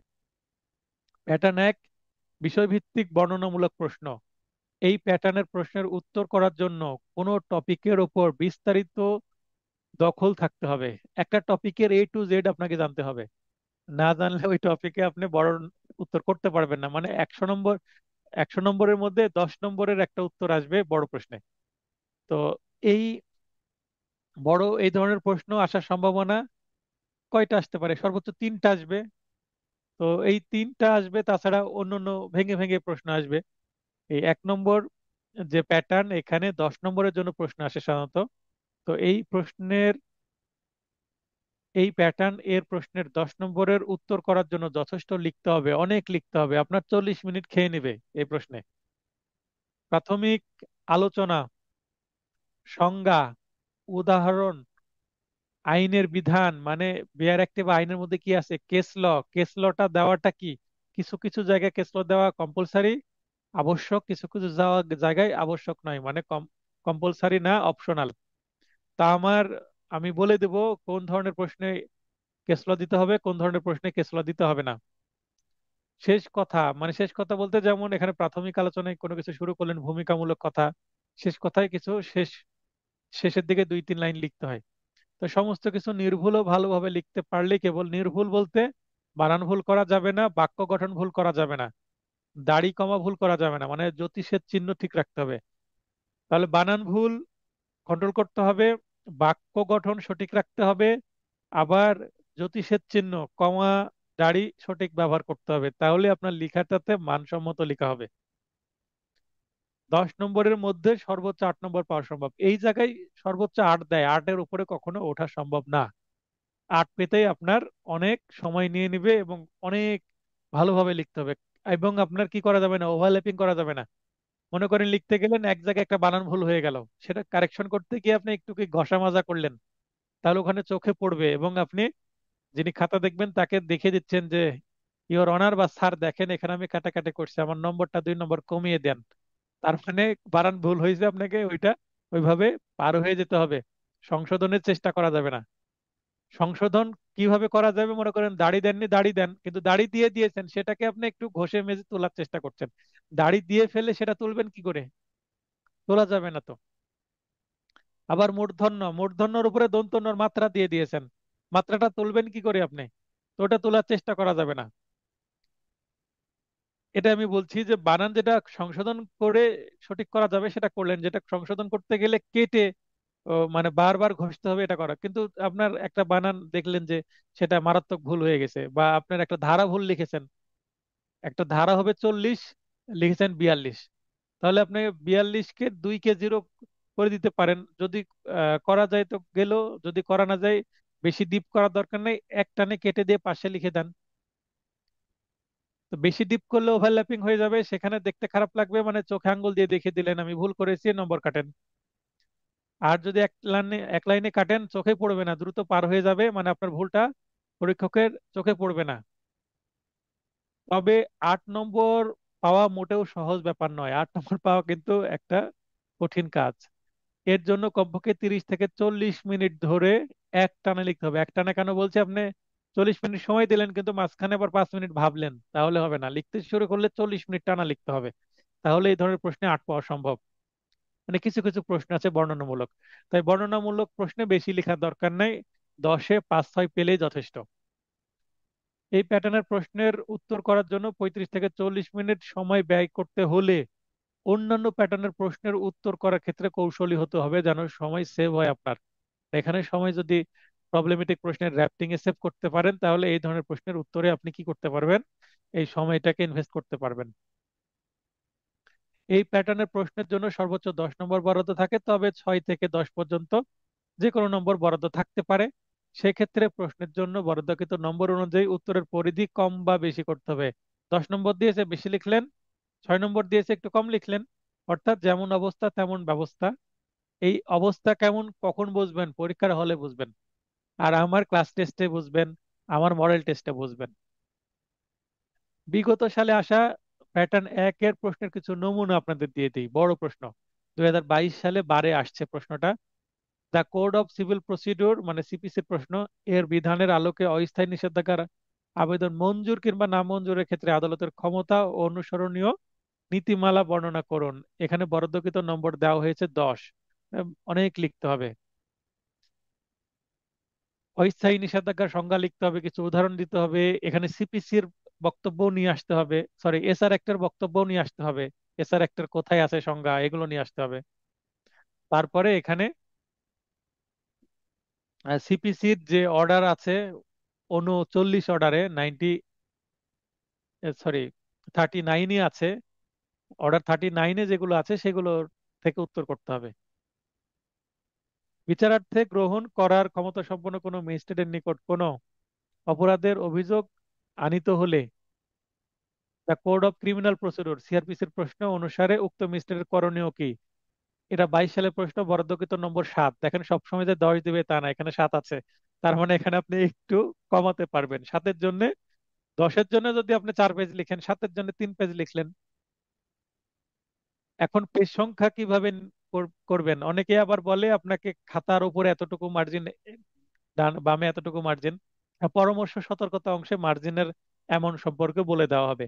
উপরে 3 ইঞ্চি দিতে হবে, বামে ডান ইঞ্চি দিতে হবে, 2 ইঞ্চি দিতে হবে, এরকম কোনো ধরাবাঁধের নিয়ম নাই। এই নিয়মগুলো যারা বলে তারা যে কোথা থেকে নিয়মগুলো আবিষ্কার করে আমি জানি না, হয়তোবা স্বপ্নে পাওয়া কোনো মেসেজ। তাছাড়া আমি তো এগুলো কোনো রেলিভেন্ট মনে হয় না। আপনার অনেক লম্বা খাতা দিয়েছে, বড় খাতা দিয়েছে, লিখেন, কিন্তু আপনি মার্জিন দিয়ে যদি খাতার 50% নষ্ট করে ফেলেন তাহলে তো হলো না। বাস্তবে আমরা কেন উপরে জায়গা বেশি রাখি, কোড ফি লাগাতে হয়, সেখানে সাইন করতে হয়, কিন্তু আপনার খাতার কি প্রতিটা পেজে সাইন করতে হবে? আপনি সাইন অ্যাডভোকেট হিসাবে করবেন না আপনার মক্কেল করবে, যে আপনার পরীক্ষার খাতায় এত জায়গা রাখতে হবে? কোড ফি লাগানোর জায়গা রাখার দরকার নাই, সাইন করার জায়গা রাখার দরকার নাই। এবং বাম সাইডে কেন জায়গা রাখতে হয় বাস্তবে ড্রাফটিং এ, কারণ বাম সাইডে ম্যাজিস্ট্রেট নোট দেন। একটা আমি বেল পিটিশন দিলাম, নোট দিলেন উনি কি কারণে জামিন মঞ্জুর করলেন অথবা কি কারণে নাম মঞ্জুর করলেন, নোট দেওয়ার জন্য জায়গা রাখতে হবে। তো তো পরীক্ষার খাতায় কি করবে, একজনকে লাইনে ডেকে নেই, পরীক্ষার খাতা দেখা কিভাবে দেখে। আতাউর রহমান ভাই লাইনে আসেন।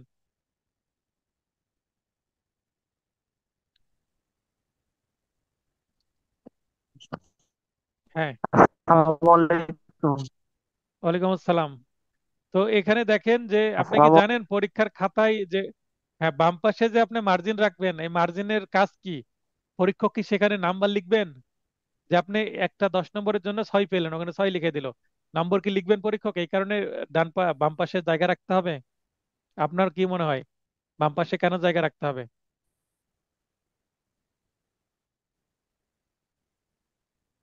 হাসনা পালাইন আসেন। না, বাম পাশে তো হয়তো নাম্বার লিখবে না, হ্যাঁ, তাহলে কেন জাস্ট জায়গা হয়তো রাখবো আমরা? না, ফর্মালিটি মেনটেন করে। ওখানে স্যার পরীক্ষকের নাম্বার দেন। আচ্ছা, আমরা এসএসসি পরীক্ষার খাতা দেখি না, দেখবেন যে কিছু কিছু খাতা অদ্ভুত অদ্ভুত লিখার জন্য কি করে ভাইরাল হয়ে যায় খাতা ফেসবুকে। তো দেখি যে বাম পাশে নাম্বার দিয়েছে বা নিচে নাম্বার দিয়েছে। আপনাদেরকে একটা তথ্য দিই, আপনার বার কাউন্সিলের খাতা যে পরীক্ষকের কাছে যাবে, পরীক্ষক একটা পেন্সিল বা একটা লাল কালি বা একটা কালো কালি বা অন্য কোনো কালির মানে কলম বা পেন্সিলের আঁচড়ও দিতে পারবে না, নিষেধ আছে। আপনার খাতা যেইভাবে পেলো পরিষ্কার ওইভাবেই তাকে জমা দিতে হবে। নম্বর দেওয়ার জন্য আলাদা শীট আছে। আমি আপনাদের রেজাল্ট শিট যেভাবে দিই না, এইভাবে শীট আছে যে আপনি কত নম্বরের প্রশ্নের জন্য কত পেলেন সেটা শীটে উল্লেখ করা থাকে। কিন্তু খাতায় উনি টাচ করতে পারবেন না, কারণ এই খাতাটাই আবার সেকেন্ড এক্সামিনারের কাছে যাবে। সেকেন্ড এক্সামিনারও টাচ করতে পারবে না, কারণ দুইজনের নম্বর পার্থক্য যদি 20-এর বেশি হয় তাহলে কিন্তু এটা থার্ড এক্সামিনারের কাছে যাবে। তাহলে ওই যে আমি যে ডানে বামে উপর নিচে এত ফাঁকা রাখবো সেখানে কোনো কারণ নাই রাখার।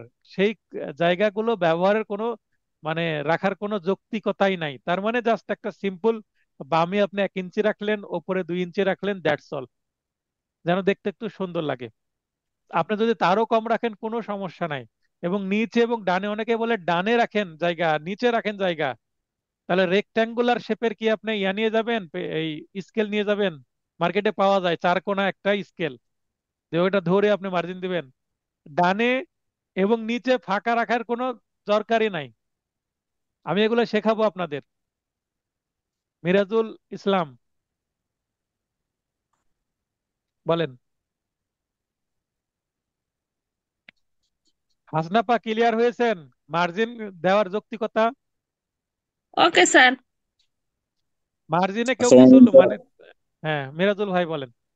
হ্যাঁ স্যার, ওই যে বললেন যে থার্ড এক্সামিনের খাতা দেখে, তার মানে স্যার আমার তো 2022 সালে হচ্ছে যে হেল্ড আপ হয়েছিল, উইথ হেল্ড হয়েছিল। তার মানে কি হ্যাঁ স্যার নাম্বারটা কি আমার কি এরকম যে আসলে ওই নাম্বারের পার্থক্যটা কিন্তু অনেক বেশি, ফার্স্ট এক্সামিনার সেকেন্ড এক্সামিনার এরকম কি? মানে আমি এরকম হ্যাঁ, কারণ উল্লেখ মানে আমি নিজের এর এখানে সমাধান আপনার পাইনি। থার্ড এক্সামিনারের কাছে খাতা যাওয়ার কারণ হচ্ছে ফার্স্ট এন্ড সেকেন্ড এক্সামিনার যে নম্বর দিল সে নম্বরের পার্থক্য 20 হতে হবে। মানে একজনের নম্বর, একজন আপনার নম্বর অনেক কমাই দিয়েছে, একজন নম্বর হয়তো মিডিয়াম দিয়েছে। মানে সে ফর এক্সাম্পল 100 নম্বরের মধ্যে একজন আপনাকে 60 দিয়েছে আর হুম। আরেকজন আপনাকে দিয়েছে 38, পার্থক্য কত হলো? বাচ্চা 22।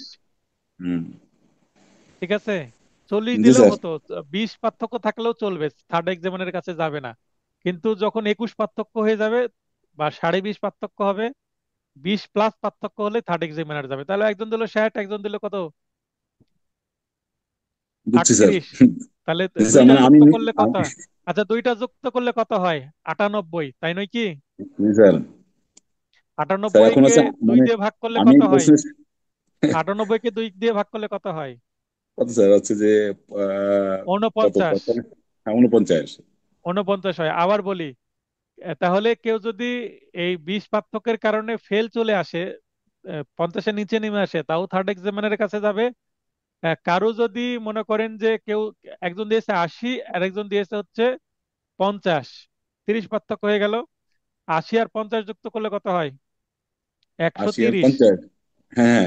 130 গড় করলে হবে 65, তাও থার্ড এক্সামিনারের কাছে যাবে। কেন যাবে? ওই যে পার্থক্য বেশি হয়েছে তাই। পার্থক্য করে গড় করে পাশ করলো কি ফেল করলো এটা কোনো ম্যাটার না, এটা স্যার বিবেচনায় নেওয়া এটা হয় না। এটা পার্থক্য নিয়ে আমি হয়েছে আমি মানেই এটার সমাধান, থার্ড এক্সামিনারের কাছে যাবে।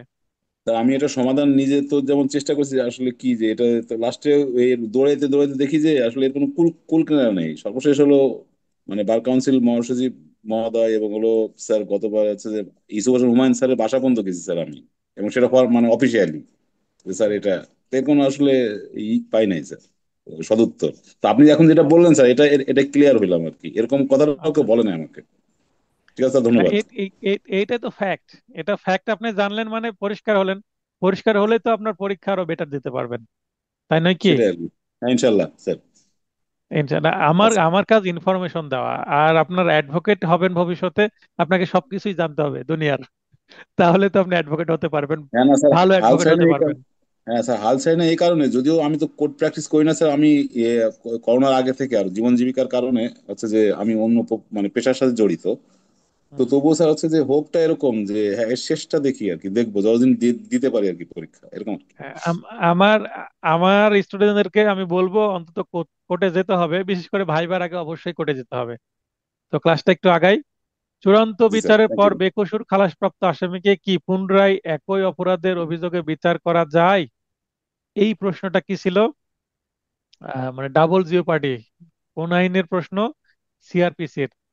বার 7, 10, 12, 14, 15, এবং এই 15-র সাথে যদি 2025 যুক্ত হয় তাহলে দেখতে কেমন দেখাবে?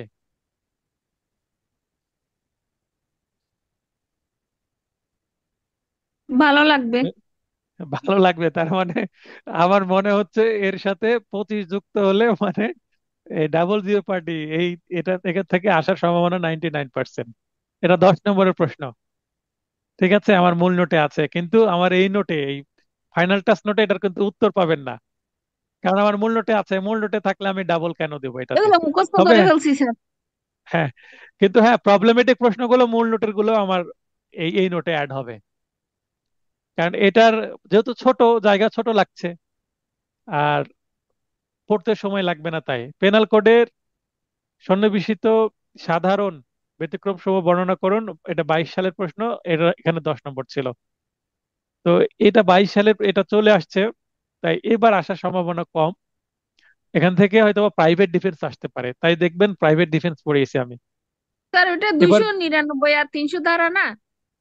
না না, সাধারণ ব্যতিক্রম হচ্ছে 76 থেকে আর শুরু, 76 থেকে 105। 106, 76 থেকে 106। আচ্ছা, বিগত সালে আসা প্যাটার্ন 1-এর প্রশ্নের উত্তরের আদর্শ নমুনা, যেমন এই যে যে প্রশ্নটা মুখস্থ করে ফেলছে হাসনাপা, এই প্রশ্নটার উত্তরটা আমি দিয়ে দিয়েছি। তো এইখানে এত নং প্রশ্নের উত্তর পরীক্ষায় কত নং এ যে এটা সেট হবে? হ্যাঁ, আলোচনা করছিলাম আমরা মানে এই যে প্রথম যে প্যাটার্ন 1-এর একটি প্রশ্ন, ডাবল জিওপার্ডি, এটা ধারণা করছি যে এই যে সাল, এটার সাথে 15 পরে 25 যুক্ত হতে পারে, কারণ বেশ কয়েক সাল পর্যন্ত আসেনি, এবার আসার সম্ভাবনা 99%। তো এখানে ডক্ট্রিন অফ ডাবল জিওপার্ডি, এই এই যে কথাটুকু, এটা আমার মূল নোটে আছে। তারপরে দ্বৈত বিপদ, এই যে লাইন, এগুলো আমার মূল নোটে আছে। এই অংশটুকু মূল নোটে আছে। এইভাবে আপনাদের উত্তর করতে হবে। তো দেখেন যে একটু যদি ব্যাখ্যা করি, প্রথমে দেখেন প্রাথমিক বিষয়, অর্থাৎ এখানে সূচনামূলক কিছু কথাবার্তা আছে। তারপরে ডক্ট্রিন অফ ডাবল জিওপার্ডি, এটা যে ডক্ট্রিন অফ ডাবল জিওপার্ডি, এটা কিন্তু আমাকে বুঝিয়ে দিতে হবে। তো এখানে দেখেন, চূড়ান্ত বিচারের পর বেকসুর খালাসপ্রাপ্ত আসামিকে পুনরায় একই অপরাধে আহ অভিযোগে বিচার করা যায় কিনা তা আইন ও ঘটনাগত পরিস্থিতির ওপর, ঘটনাগত পরিস্থিতি উভয় বিষয়ের উপর নির্ভর করে। দেখেন এই লাইনটা কিন্তু আমার মূল নোটে নাই, এই লাইনটা অ্যাড করা হয়েছে। আলোচ্য বিষয়টি ফৌজদারি আইনে দ্বৈত বিপদ বা দোবারা সাজা মতবাদ বা ডক্ট্রিন অফ ডাবল জিওপার্ডি হিসেবে পরিচিত। তার মানে যে প্রশ্নটা এসেছে, মানে ডিরেক্ট তো আর ডক্ট্রিন অফ ডাবল জিওপার্ডি এই কথাটা আসেনি। যদি ডক্ট্রিন অফ ডাবল জিওপার্ডি কাকে বলে বিস্তারিত আলোচনা করুন, তাহলে কিন্তু আপনার আমার মূল নোটে যেভাবে উত্তর আছে সেভাবে করতে হবে। কিন্তু যদি এইভাবে প্রশ্নটা আসে যে চূড়ান্ত বিচারের পর বেকসুর খালাসপ্রাপ্ত আসামিকে কি পুনরায় একই অপরাধের অভিযোগে বিচার করা যায়, আলোচনা করুন, এভাবে যদি আসে তাহলে আপনাকে এইভাবেই শুরু করতে হবে। তো পুনরায় বিচার করা যায় কিনা, সেটা আইন ও ঘটনাগত পরিস্থিতি উভয়ের উপর নির্ভর করে। এবং এইটাকে আইনের ভাষায় কি বলে? ফৌজদারি আইনের ভাষায় রুল অফ ডাবল জিওপার্ডি। কারণ সিপিসিতে আবার কি আছে? রেস জুডিকাটা বা রেস সাবজুডিস। সিপিসিতে দুইটা জিনিস আছে, রেস জুডিকাটা, রেস সাবজুডিস। আর সিআরপিসিতে আছে হচ্ছে ফৌজদারি মামলায় একটা হচ্ছে ডাবল জিওপার্ডি, দোবারা সাজা। এই কারণে এখানে দেওয়ানি কথাটা যুক্ত করেছি আমি, এই অংশটুকু। তারপরে এবার দোবারা সাজা, এটা সংজ্ঞা দিয়ে দিচ্ছি। আইন 403, সিআরপিসি 403-এ কি আছে সেটা বলার চেষ্টা করেছি, তার মানে আইনের বিধান উল্লেখ করছি। এরপরে আমি একটু ডিপে গিয়ে যে তিনটি নীতির মধ্যে মূলত দোবারা সাজা বা ডাবল জিওপার্ডি এর বিরুদ্ধে মতবাদটি ব্যাপকভাবে পরিচিত। তো এইভাবে একটু ডিপে গিয়ে উত্তর করার পরে এখানে তিনটি বিষয় চলে আসছে। এই তিনটি বিষয় বললাম, সরি, পাঁচ প্রতিষ্ঠিত ও প্রচলিত মতবাদটি আলোচনা করো। এইখানে যে 403 ধারার আলোকে দোবারা সাজা যে নীতি, এখানে একই অপরাধে পুনর্বিচার করা যাবে না। যে ক্ষেত্রে দণ্ডিত খালাস বা খালাসপ্রাপ্ত ব্যক্তির বিরুদ্ধে পৃথক অভিযোগ গঠন করা যেত, সেখানে সেক্ষেত্রে পরবর্তীতে পৃথক অভিযোগে বিচার করা যাবে। তার অপরাধের ফলস্বরূপ পরবর্তীতে পৃথক অপরাধের সৃষ্টি হলে শেষোক্ত, মানে পরে যেটা হলো, পরবর্তী অপরাধের বিচার করা যাবে। তারপরে পূর্ববর্তী অপরাধের বিচারকারী আদালত ক্ষমতা সম্পন্ন না হলে, মানে যেই মামলার বিচার করার এখতিয়ারই নাই আদালতের, ম্যাজিস্ট্রেট কোর্ট যদি মার্ডার কোর্টের বিচার করে, মার্ডার কেসের যদি বিচার করে ম্যাজিস্ট্রেট কোর্ট, তাহলে হবে দায়রা জজকে করতে হবে অথবা কোনো ট্রাইব্যুনালে হবে। উক্ত কার্যধারা হতে সৃষ্ট ভিন্ন অপরাধের বিচার করা যাবে। এবং 5 নম্বর পয়েন্ট হচ্ছে, অত্র ধারার কোনো বিধান দ্য জেনারেল ক্লজেস অ্যাক্ট 1897 এর 26 ধারা বা অত্র কার্যবিধির 188 ধারা বিধানকে প্রভাবিত করবে না। এটাই আছে কিন্তু 403 ধারায় মূল 5টা বক্তব্য। এটা দেওয়ার পর একটা ব্যাখ্যাও আছে যে অভিযোগ খারিজ অত্র কার্যবিধির 249 ধারার কার্যক্রম বন্ধ বা আসামিকে অব্যাহতি অত্র ধারার উদ্দেশ্যে খালাস মর্মে গণ্য হবে না। অর্থাৎ খালাস এক জিনিস, কার্যক্রম বন্ধ আরেক জিনিস, অব্যাহতি বা ডিসচার্জ আরেক জিনিস। এরপরে এই যে 5টা পয়েন্ট বললাম, এই পয়েন্টের উপর ভিত্তি করে এখানে কিছু উদাহরণ দেওয়া হয়েছে, কারণ এখানে আপনার 10 নম্বরের উত্তর করছেন, উদাহরণ আপনাকে দিতে হবে। উদাহরণ দিলে কি হয়, লেখাটা একটু বড় হয়, আপনার ভারী হয় একটু লেখাটা, মানে পেজ সংখ্যা বাড়ে। তো আপনি উদাহরণ দিয়ে দিলেন, এখানে রিয়েল উদাহরণ দেওয়া আছে, বের একটা যেটা আছে, আপনি বানিয়ে উদাহরণ দিতে পারেন, কিন্তু ভুল করা যাবে না। আপনি ল্যাঙ্গুয়েজ পরিবর্তন করে উদাহরণ দিতে পারেন। এখানে নরহত্যার অভিযোগে দণ্ডিত হয়, নরহত্যা না লিখে আপনি ইংলিশে লিখতে পারেন কালপেবল হোমিসাইডের অভিযোগে, পরে মার্ডারের অভিযোগে, এইভাবে লিখতে পারেন। নরহত্যা না লিখে আপনি নিন্দনীয় নরহত্যা বলতে পারেন। এরপরে দেখেন মূল নোটে যেটা নাই, এই নোটে আমি অ্যাড করেছি কি, এখানে আমি দুইটা কেস ল অ্যাড করেছি। গিয়াসউদ্দিন আল মামুন বনাম রাষ্ট্র 65 ডিএলআর হাইকোর্ট বিভাগ 375 পৃষ্ঠায় এই মামলার রায়ে মহামান্য হাইকোর্ট বিভাগ অভিমত পোষণ করেন যে, অনেকে দেখেন যে এই মামলায় বলেন যে, বা এই মামলায় বলা হয়েছে যে, এভাবে লেখা যায়, কিন্তু যখন আমি কথাটা এভাবে লিখছি, এই মামলার রায়ে মহামান্য হাইকোর্ট বিভাগ অভিমত পোষণ করেন যে, বা অভিমত প্রকাশ করেন যে, ল্যাঙ্গুয়েজটা একটু ভালো হলো, সাউন্ডস গুড, শুনতে ভালো লাগছে, দেখতে ভালো লাগছে। তো এই ধরনের কিছু ল্যাঙ্গুয়েজগত আপনার মাধুর্য নিয়ে আসতে হবে, এটাকে এক অলংকরণ বলছি। আপনার কথায় আপনার শব্দ সিলেকশনের মাধ্যমে কিছু অলংকরণ নিয়ে আসতে পারবে। বাক্য, সাধারণ বাক্য দেব, যৌগিক বাক্য দিব না জটিল বাক্য দিব, এগুলো নির্ভর করবে আপনার লিখনের আসলে অধিকার কেমন। তো এটা তো সাহিত্য না, কিন্তু তারপরে কিছু ডিপেন্ড করে। আপনি যদি কিছুটা ভালো উন্নত লেখা দেন, নম্বর তো বেশি আসবেই। সেক্ষেত্রে আপনার ড্রাফটিংটা ভবিষ্যতে কোর্টে ভালো হবে, আপনি ভালো করবেন ড্রাফটিং এ। পূর্বের দণ্ডাদেশ অথবা খালাস পরবর্তীতে একই বিষয় নিয়ে মামলা হলে তাতে বাধা সৃষ্টি করবে, এটা বলছে এই রায়ে। আবার মোস্তফা কামাল দিং বনাম সালাউদ্দিন আহমেদ দিং, দিং মানে দিগড় বা আদার্স, 14 MLR আপিল বিভাগ 412, এটা পৃষ্ঠা নাম্বার। এই মামলার রায়ে মহামান্য আপিল বিভাগ অভিমত প্রকাশ করেন যে, দেখেন আমি একই ল্যাঙ্গুয়েজ রিপিট করলাম এই কারণে, যেহেতু একই প্রশ্ন তাই একই ল্যাঙ্গুয়েজ রিপিট করলাম, একই প্রশ্নের মধ্যে উত্তর।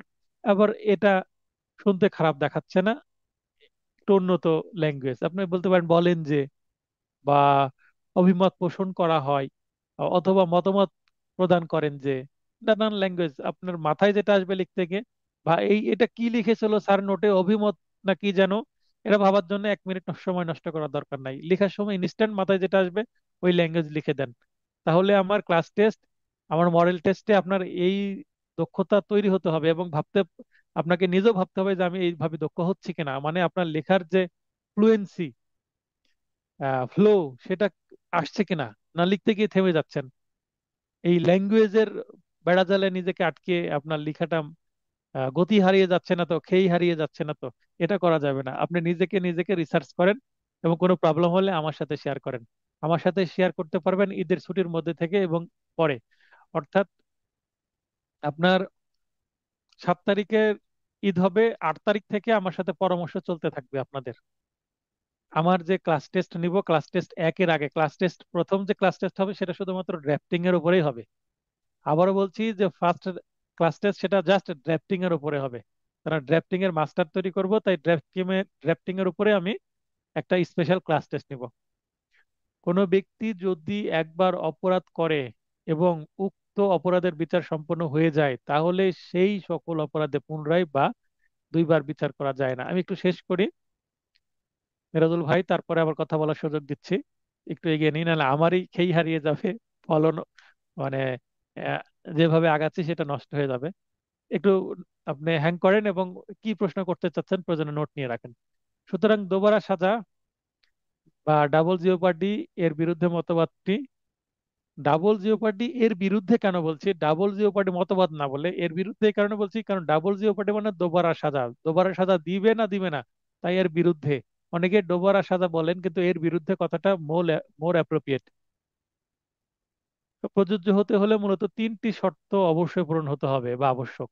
একই অপরাধ হতে হবে, একই ব্যক্তি বা ব্যক্তিবর্গ হতে হবে আসামি হিসাবে, এবং এখতিয়ার সম্পন্ন আদালতে বিচার শেষে খালাস পেতে হবে, তাহলেই ডাবল জিওপার্ডি। অব্যাহতি পেয়েছে সেটার, যে মামলায় অব্যাহতি পেলো ওই মামলায় আবার নতুন করে মামলা করে আবার বিচার করা যাবে। উপরোক্ত আলোচনা হতে উপলব্ধি করা যায় যে চূড়ান্ত বিচারের পর বেকসুর খালাসপ্রাপ্ত আসামিকে সাধারণত একই বা একই প্রকৃতির অপরাধের অভিযোগে পুনরায় বিচার করা যায় না। এটা উপসংহার দিয়ে দিলাম। তাহলে দেখেন আমার মূল নোটের থেকে আমি এখানে কি একটু ডেভেলপ করেছি। তাও আমি যদি একা এইভাবে ডেভেলপ করতে পারি, আমার যদি 10 জন ব্যক্তি আমার সাথে যুক্ত হয়, সমমনা, যারা আমার চিন্তা ভাবনার সাথে একীভূত হয়ে নোট তৈরিতে, প্রশ্ন তৈরিতে হেল্প করবে, তাহলে আমার নোটটা ভবিষ্যতে আরো কত উন্নত হতে পারে। উন্নত আমি এইভাবে দাবি করছি, নিজের জন্য নিজের প্রশংসা করছি না, এখানে আপনাদেরও প্রশংসা করছি। কি কারণে, আপনারাও যুক্ত হবেন। আমি ভবিষ্যতে মার্কেটে যদি আমি বই নিয়ে আসি, তো আমার স্টুডেন্টরা আমার সাথে যুক্ত হয়ে বইয়ের রয়্যালটি শেয়ার করতে পারে, আমার বইয়ের তারা কন্ট্রিবিউশন করতে পারে বইয়ে। আহ, যে অংশে তিনি হেল্প করলেন ওই অংশে তার নাম থাকতে পারে, অর্থাৎ আমি ক্রেডিট দিব আর কি আমার স্টুডেন্টদের। আমি তাদেরকে দিয়ে বই লিখালাম কিন্তু তাদেরকে কোনো ক্রেডিট দিলাম না, শুধু আমার নামে চললো, আমি বইয়ের ইনকাম নিলাম, তা না। তা আমি চেষ্টা করব। শিবলি ভাই অবশ্যই থাকবেন ইনশাল্লাহ, এবার অ্যাডভোকেট হয়ে যান। অবশ্যই থাকবেন, আপনি যেহেতু লেখেন, আপনাকে নিলে আমারই লাভ। দেখেন এখানে আবার একটা মন্তব্য করেছি, এই যে কালো ব্যাকগ্রাউন্ডে, এই প্রশ্নের উত্তরের ক্ষেত্রে কেস ল লেখা অপশনাল। কেন অপশনাল? কারণ আইনে অনেক তথ্য থাকলেও পরিধি ব্যাপক। অপশনাল মানে এখানে যদি বলি যে লেখার দরকারই নাই, এটা তো বলতে পারতাম, কিন্তু না, এটা দিলেও হয় না দিলেও হয়, দিলে ভালো হয়। আবার বলছি না যে দিতে হবে না, এটা বলছি না, কেননা এই এই যে ডাবল জিওপার্ডি একটা বড় বিষয়, ব্যাপক বিষয়, তাই এখান থেকে বারবার প্রশ্ন আসে। বাস্তবে কিন্তু আদালত ডাবল জিওপার্ডিটা প্রপারলি অ্যাপ্লাই করতে পারে না অনেক সময়, তাই একজনের একই অপরাধে ডাবল বিচার হয়ে যায় বাস্তবে। তাই এই প্রশ্নটা বারবার করা হয় অ্যাডভোকেটদেরকে, এই টপিকে স্কিলফুল করার জন্য, যে আপনারা এটাকে গুরুত্ব দেন, যেন একটা নিরীহ ব্যক্তিকে বারবার একটা মামলায় কি করা না হয়, ট্রায়াল বা বিচারের সম্মুখীন করতে না হয়। তাই এখানে আপনাদেরকে এটা বোঝানো যে এই প্রশ্নটা বারবার আসছে, আপনারা যেন আপনার মক্কেলকে ডিফেন্স লয়ার হিসেবে সাপোর্ট দিতে পারেন, যেন হয়রানিমূলক মামলায় কাউকে ফাঁসানো না হয়। তো এখানে কেস ল এই কারণে দিচ্ছি যে কেস ল দিলে ভালো, যেহেতু অপশন আছে দেওয়ার, এবং সহজ ভাষায় 2টা কেস ল অ্যাড করে দিয়েছি। এই প্রশ্নটা আসলে কেস ল দেওয়ার চেষ্টা করবেন। মূল নোটে তো আছে, এটাতে আবার কিছুটা অ্যাড করেছি। প্যাটার্ন 2 ব্যাখ্যামূলক প্রশ্ন, এটা কি? এই প্যাটার্নের প্রশ্ন মূলত প্যাটার্ন 1 এর ভিন্ন একটি ভেরিয়েন্ট, মানে ওইটাই কিন্তু এরকম, মানে যমজ ভাইয়ের মতন আর কি, একটু ভিন্ন। একই প্যাটার্নের প্রশ্নে কোনো বাংলা, মানে এই প্যাটার্নের প্রশ্ন কোনো বাংলা, ইংরেজি বা ল্যাটিন বাক্য বা ম্যাগজিম বা আইনের বিধান উদ্ধৃতি আকারে আসতে পারে। উদ্ধৃতি মানে কোটেশনের মাঝখানে, যা ব্যাখ্যা করতে হবে, কিংবা পক্ষে বা বিপক্ষে যুক্তি সহ মতামত প্রদান করতে হবে। তাহলে পক্ষ বিপক্ষে যে যুক্তি দেওয়া এটা কিন্তু ব্যাখ্যারই একটা অংশ।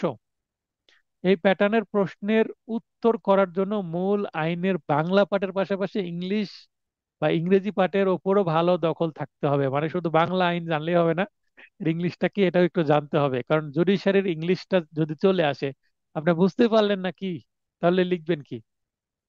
মানে বাংলা ভার্সনের প্রশ্নের মধ্যেও কিন্তু ইংলিশ প্রশ্ন চলে আসে, একটু নিচে দেখাবো আমি। 10 নম্বরের উত্তর করার জন্য যথেষ্ট পরিমাণে লিখতে হবে। উদ্ধৃতির উদ্ধৃতির অর্থ লেখার মাধ্যমে উত্তর আরম্ভ করতে হবে। যদি ইংলিশে প্রশ্ন আসে, তাহলে আপনাকে এটার অবশ্যই অর্থাৎ বলে বাংলা লিখতে হবে বা অর্থ বলে বাংলা লিখতে হবে। তারপর যথারীতি প্রাথমিক আলোচনা, সংজ্ঞা, উদাহরণ, আইনের বিধান, কেস ল, শেষ কথা এবং পুনরায় উক্ত উদ্ধৃতির অর্থ ভিন্ন রূপে উপস্থাপন করতে হবে। মানে উদ্ধৃতির অর্থ দিয়ে শুরু করলেন, আবার উদ্ধৃতির অর্থ দিয়ে আবার আপনাকে কনক্লুশন করতে হবে, যেন আপনার উত্তরটা জাস্টিফাই হয় প্রথমে এবং লাস্টে গিয়ে।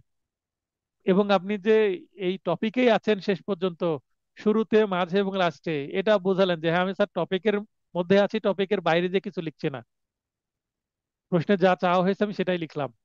তাহলে উপস্থাপনের মাধ্যমে উত্তর সমাপ্ত করতে হবে। এইভাবে সমস্ত কিছু নির্ভুল ও ভালোভাবে লিখতে পারলেই কেবল 10-এর মধ্যে সর্বোচ্চ 8 পাওয়া সম্ভব। এখানেও 8 পাওয়া সম্ভব, 8-এর বেশি দেয় না। তবে 8 নম্বর পাওয়া সহজ নয়। এর জন্য কমপক্ষে 35 থেকে 40 মিনিট সময় ধরে একটা লিখতে হবে, একই বক্তব্য, একে যেটা আছে সেটাই। তবে এখানে কিন্তু 5 থেকে 10 পর্যন্ত প্রশ্ন নম্বর আসতে পারে। আমি ক্লাস শেষে এটার পিডিএফ দিয়ে দিচ্ছি আপনাদেরকে, গ্রুপে যারা আমার স্টুডেন্ট রিভিশন ব্যাচ এবং মূল ব্যাচে আছেন তারা পাবেন পিডিএফটা ক্লাস শেষের সঙ্গে সঙ্গে। বিগত সালে আসা প্যাটার্ন 2 এর প্রশ্নের নমুনা দেখেন। প্রথমে একটা English, the court may at any stage adjourn the hearing of the suit. আমরা নাটক সিনেমাতে adjourn, the court is adjourn, এই শব্দটা অনেক শুনে থাকি। তো শুনতে ভালো লাগে এবং অনেকটা কি করে স্মৃতি কাতর হয়ে যায়, আমরা নস্টালজিয়া অনুভূত হয় এই শব্দটা।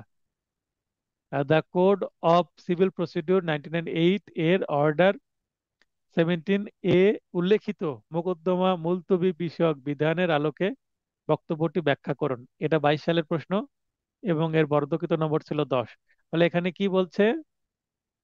এখানে বলল যে ব্যাখ্যা করুন। দেখেন এখানে এটা কিন্তু একটা ব্যাখ্যামূলক প্রশ্ন, ব্যাখ্যা করতে বলছে।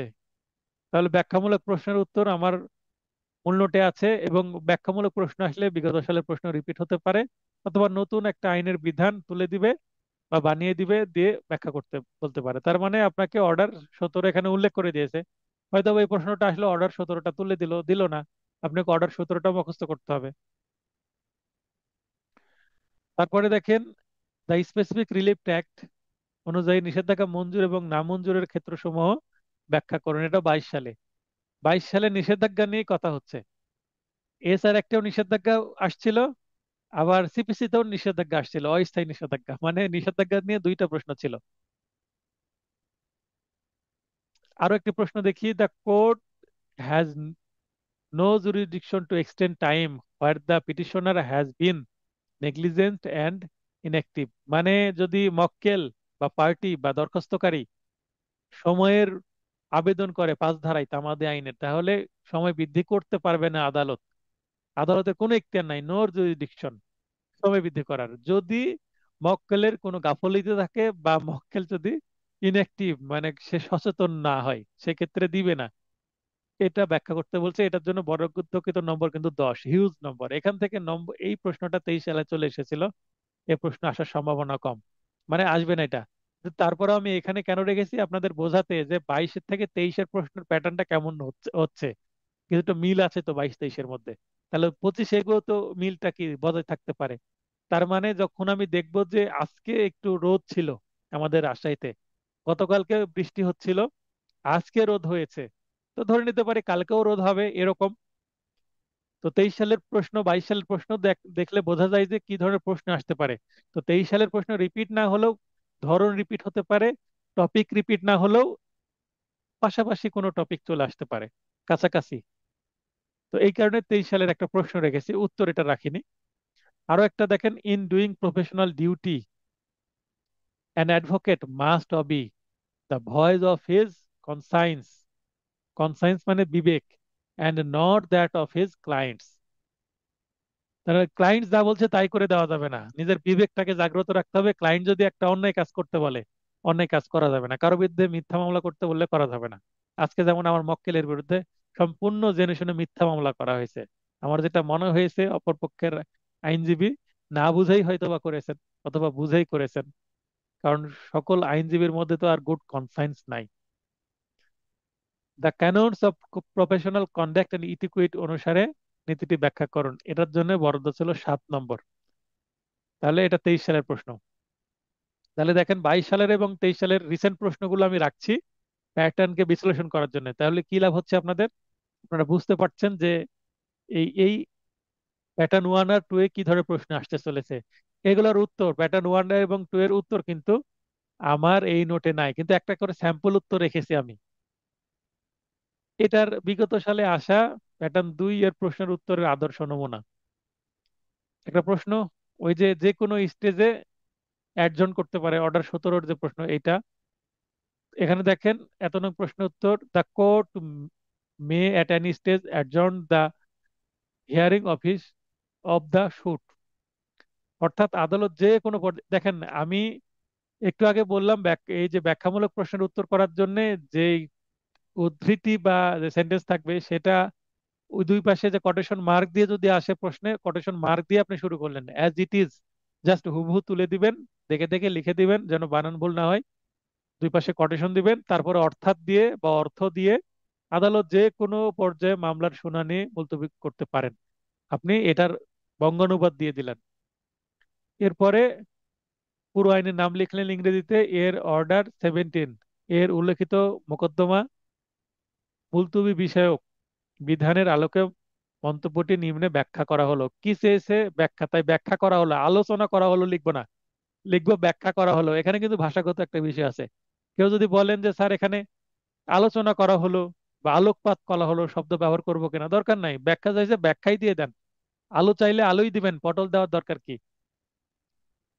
মামলা শুনানির ওপর ভিত্তি করে দেওয়ানি মামলার স্তরসমূহকে 2টি প্রধান ভাগে বিভক্ত করা যায়: চূড়ান্ত শুনানি এবং চূড়ান্ত শুনানি এর পর্যায় এ মুলতবি, এবং চূড়ান্ত শুনানি অর্থাৎ প্রেমটরি হিয়ারিং মানে পিএইচ এর আগের পর্যায়ের, মানে পিএইচ এর আগে আর পরে। মানে যেমন চার্জের পরে সাক্ষী শুরু হয় ক্রিমিনাল মামলায়, তাহলে সাক্ষীর আগে আর পরে যেমন কিছু থাকে, ট্রায়াল তার আগে থাকে প্রি ট্রায়াল এবং পরে থাকে পোস্ট ট্রায়াল, তেমনই সিপিসিতে ট্রায়াল, ট্রায়াল মানে পিএইচ, সাক্ষী শুরু হয়ে গেল, তার আগে থাকে প্রি ট্রায়াল মানে এই ট্রায়ালের আগে, এটাকে বলা হচ্ছে পিএইচ এর আগের পর্যায়। তারপরে পোস্ট ট্রায়াল মানে পিএইচ শুরু মানে পোস্ট ট্রায়ালে তো আর্গুমেন্ট হয়, কিন্তু এখানে বলছে যে পিএইচ এর পর্যায়ে মুলতবি, মানে পিএইচ বা চূড়ান্ত শুনানি এর পর্যায়ে যে সেটা। এখানে বিধি 1-এর উপবিধি 3, আর এখানে বিধি 1-এর উপবিধি 4-এ আছে। এটা এটা অলরেডি আমরা মূল যে নোট সেটা আছেই, এবং মূল নোটে আমি এটা সংশোধন করে দিয়েছি। সিআরপিসির 2025 সালের যে সংশোধন 8 মেতে হয়েছে, সেটা দেখেন এখানে চূড়ান্ত শুনানি বা প্রিএম্পটরি হিয়ারিং বা পিএইচ এর আগের পর্যায়ে মুলতবির ক্ষেত্রে প্রতিটি পক্ষকে খরচা ছাড়া, এখানে ছিল আগে 6, এখন করে দিয়েছে কত? এখন করে দিয়েছে 4, 4 বার। তো এখানে 4 বার হওয়ার কারণে এখানে 4-3-7 হয়ে গেছে, আগে ছিল যেটা 6-3-9। তাই এখানে আগে 9 × 2 = 18 হতো, এবার 9 × 2 = মোট 18 না হয়ে 7 × 2 = মোট 14 হয়েছে। এই পার্থক্যটুকুই হয়েছে জাস্ট, মানে আগের সিআরপিসির মূল আইনের পার্থক্য এতটুকু হয়েছে। এই সিআরপিসি 2025 সংশোধনী দেখেন আমার কাভার পেজে টিক চিহ্ন দিয়ে হাতের নিচে একটা ছাপ আছে না, ফাইনাল টাচ, টাচ করছে, তার নিচে দেখবেন লিখে দিয়েছি টিক চিহ্ন দিয়ে যে অ্যামেন্ডমেন্ট 25 অ্যাড করা হলো, সংশোধনী 2025, টিক চিহ্ন মানে আছে। এই এই জায়গায় একটু টাচ করেছে, তাই এখানে আমি টাচ করে দিয়েছি, সংশোধন করে দিয়েছি 25 অনুসারে। তার মানে অনেক আপডেট করে দিয়েছি নোট। তারপরে যথারীতি আমরা পর্যায়ে কয়টা পাবো এখানে পরিবর্তন করেনি। এবার এখানে দেখেন যে এর বিশ্লেষণ করলে, এই 17 এর বিশ্লেষণ করলে অর্ডার উপলব্ধি করা যায় যে চূড়ান্ত শুনানির আগের পর্যায়ে খরচা ব্যতীত এবং খরচা সহ মামলার যে কোনো পক্ষ মুলতবি পেতে পারে। তার মানে আগে তো উভয় পক্ষই পাচ্ছে, টাকা দিলেও পাচ্ছে, টাকা না দিলেও পাচ্ছে। আবার চূড়ান্ত শুনানির পর্যায়ে সাধারণ মুলতবি চাওয়া, সাধারণত মুলতবি চাওয়া যাবে না, মানে কেস শুরু হয়ে গেছে, সাক্ষী ওই সময় দেয় না। তবে ন্যায় বিচারের স্বার্থে বিজ্ঞ আদালত প্রতিপক্ষকে খরচা সহ কস্ট দিবে। 3 বার শুনানি মুলতবি মঞ্জুর করতে পারবেন। অধিকাংশ মামলার আপনাদের এই যে এমসিকিউ ফাইনাল টাচ নোটের কারণে, এবং আমি ঢাকায় ছিলাম এমসিকিউ পরীক্ষার সময়, এই সময় আমার একটা মামলায় কি দিতে হয়, টাইম পিটিশন দিতে হয়। এবং আগামীকাল সেই মামলার আবার সাক্ষী করাবো, যেটা আজকে আমি কি করলাম, রেডি করে আপনাদের ক্লাসে আসছি। সবকিছুই চলছে, জুনিয়র আছে বলে হেল্প হচ্ছে। এবং এইটার অ্যামেন্ডমেন্ট যে হয়েছে, এই সিপিসি কি বলা হচ্ছে যে সাক্ষী জবানবন্দি দিবে এফিডেভিটের মাধ্যমে। ওই সে এফিডেভিটটা অলরেডি আমি নোট দিয়ে আমার জুনিয়রকে দিয়ে দিছি। সে তার এখন রুমে বসে তার ল্যাপটপে টাইপ করছে, একটু পরে আমাকে সেন্ড করে দিবে। সেটা ফাইনালাইজ করে ক্লাস শেষে আমি প্রিন্ট করব। আবার আমি ক্লাস শেষে এই যে ভিডিওটা, এটা এডিট করব, এডিট করে আপলোড হবে। আর এদিকে আমি আবার কোর্টের কাজ করব। মানে আজকেও গত রাত্রে 4টাতে শুয়েছি, ঘুমাতে গিয়েছি, আজকে ওই 3টা 4টায় বাজবে। আবেদন ছাড়াও কারণ লিপিবদ্ধ পূর্বক আদালত স্বেচ্ছা প্রণোদিত বা সমুট হয়ে শুনানি মুলতবি করতে পারবেন। তবে এই তাহলে এখানে দেখেন আমি বলে দিলাম যে মুলতবি করতে পারে কিনা। তার মানে এটা তো প্রমাণ হয়ে গেল আদালত যে কোনো স্টেজে মুলতবি রাখতে পারে। তাহলে অতএব এটি স্পষ্ট যে যে ইংলিশ সেন্টেন্সটা দিয়েছে প্রশ্নে সেটা কি সঠিক। The court may at any stage adjourn the hearing of the suit. অর্থাৎ আদালত যে কোনো পর্যায়ে মামলা শুনানি মুলতবি করতে পারে। তার মানে এই যে বক্তব্য, এটা 100% মিলে গেল, আমরা আলোচনায় মিলে দিলাম। এবার বলছি যে এই প্রশ্নের উত্তরের ক্ষেত্রে কেস ল লেখা আবশ্যক নয়, মানে দেওয়ার দরকার নাই, কারণ আইনেই যে বক্তব্যটা দিয়েছে এই বক্তব্যটা কিন্তু আইন দ্বারা কি কাভার হয়ে যায় পরিপূর্ণ। আর এখানে বলছে যে যে কোনো স্টেজে দিতে পারে কিনা, হ্যাঁ আমি দেখলাম আগেও দিতে পারে, পর্যায়েও দিতে পারে, হ্যাঁ যে কোনো স্টেজে দিতে পারে, সমস্যা নাই।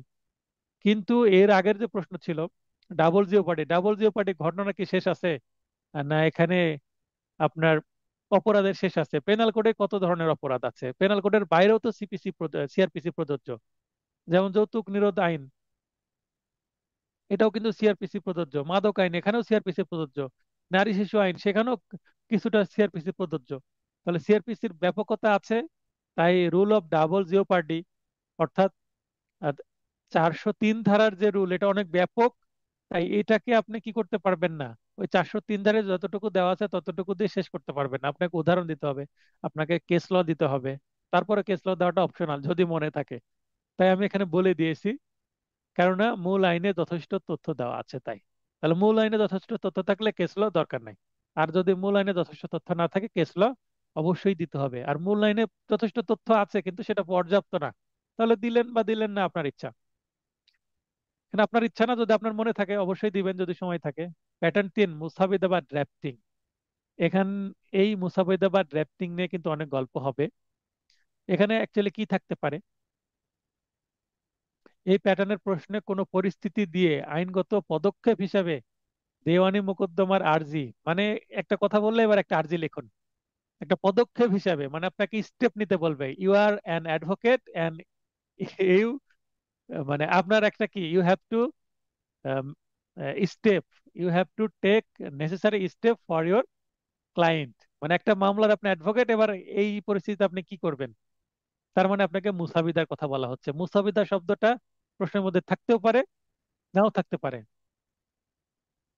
ফাইনাল টাচ নোট আজকে কুরিয়ার করা হয়নি। ধন্যবাদ স্বপন ভাই লাইভ ক্লাসে এটা জিজ্ঞাসা করার জন্য।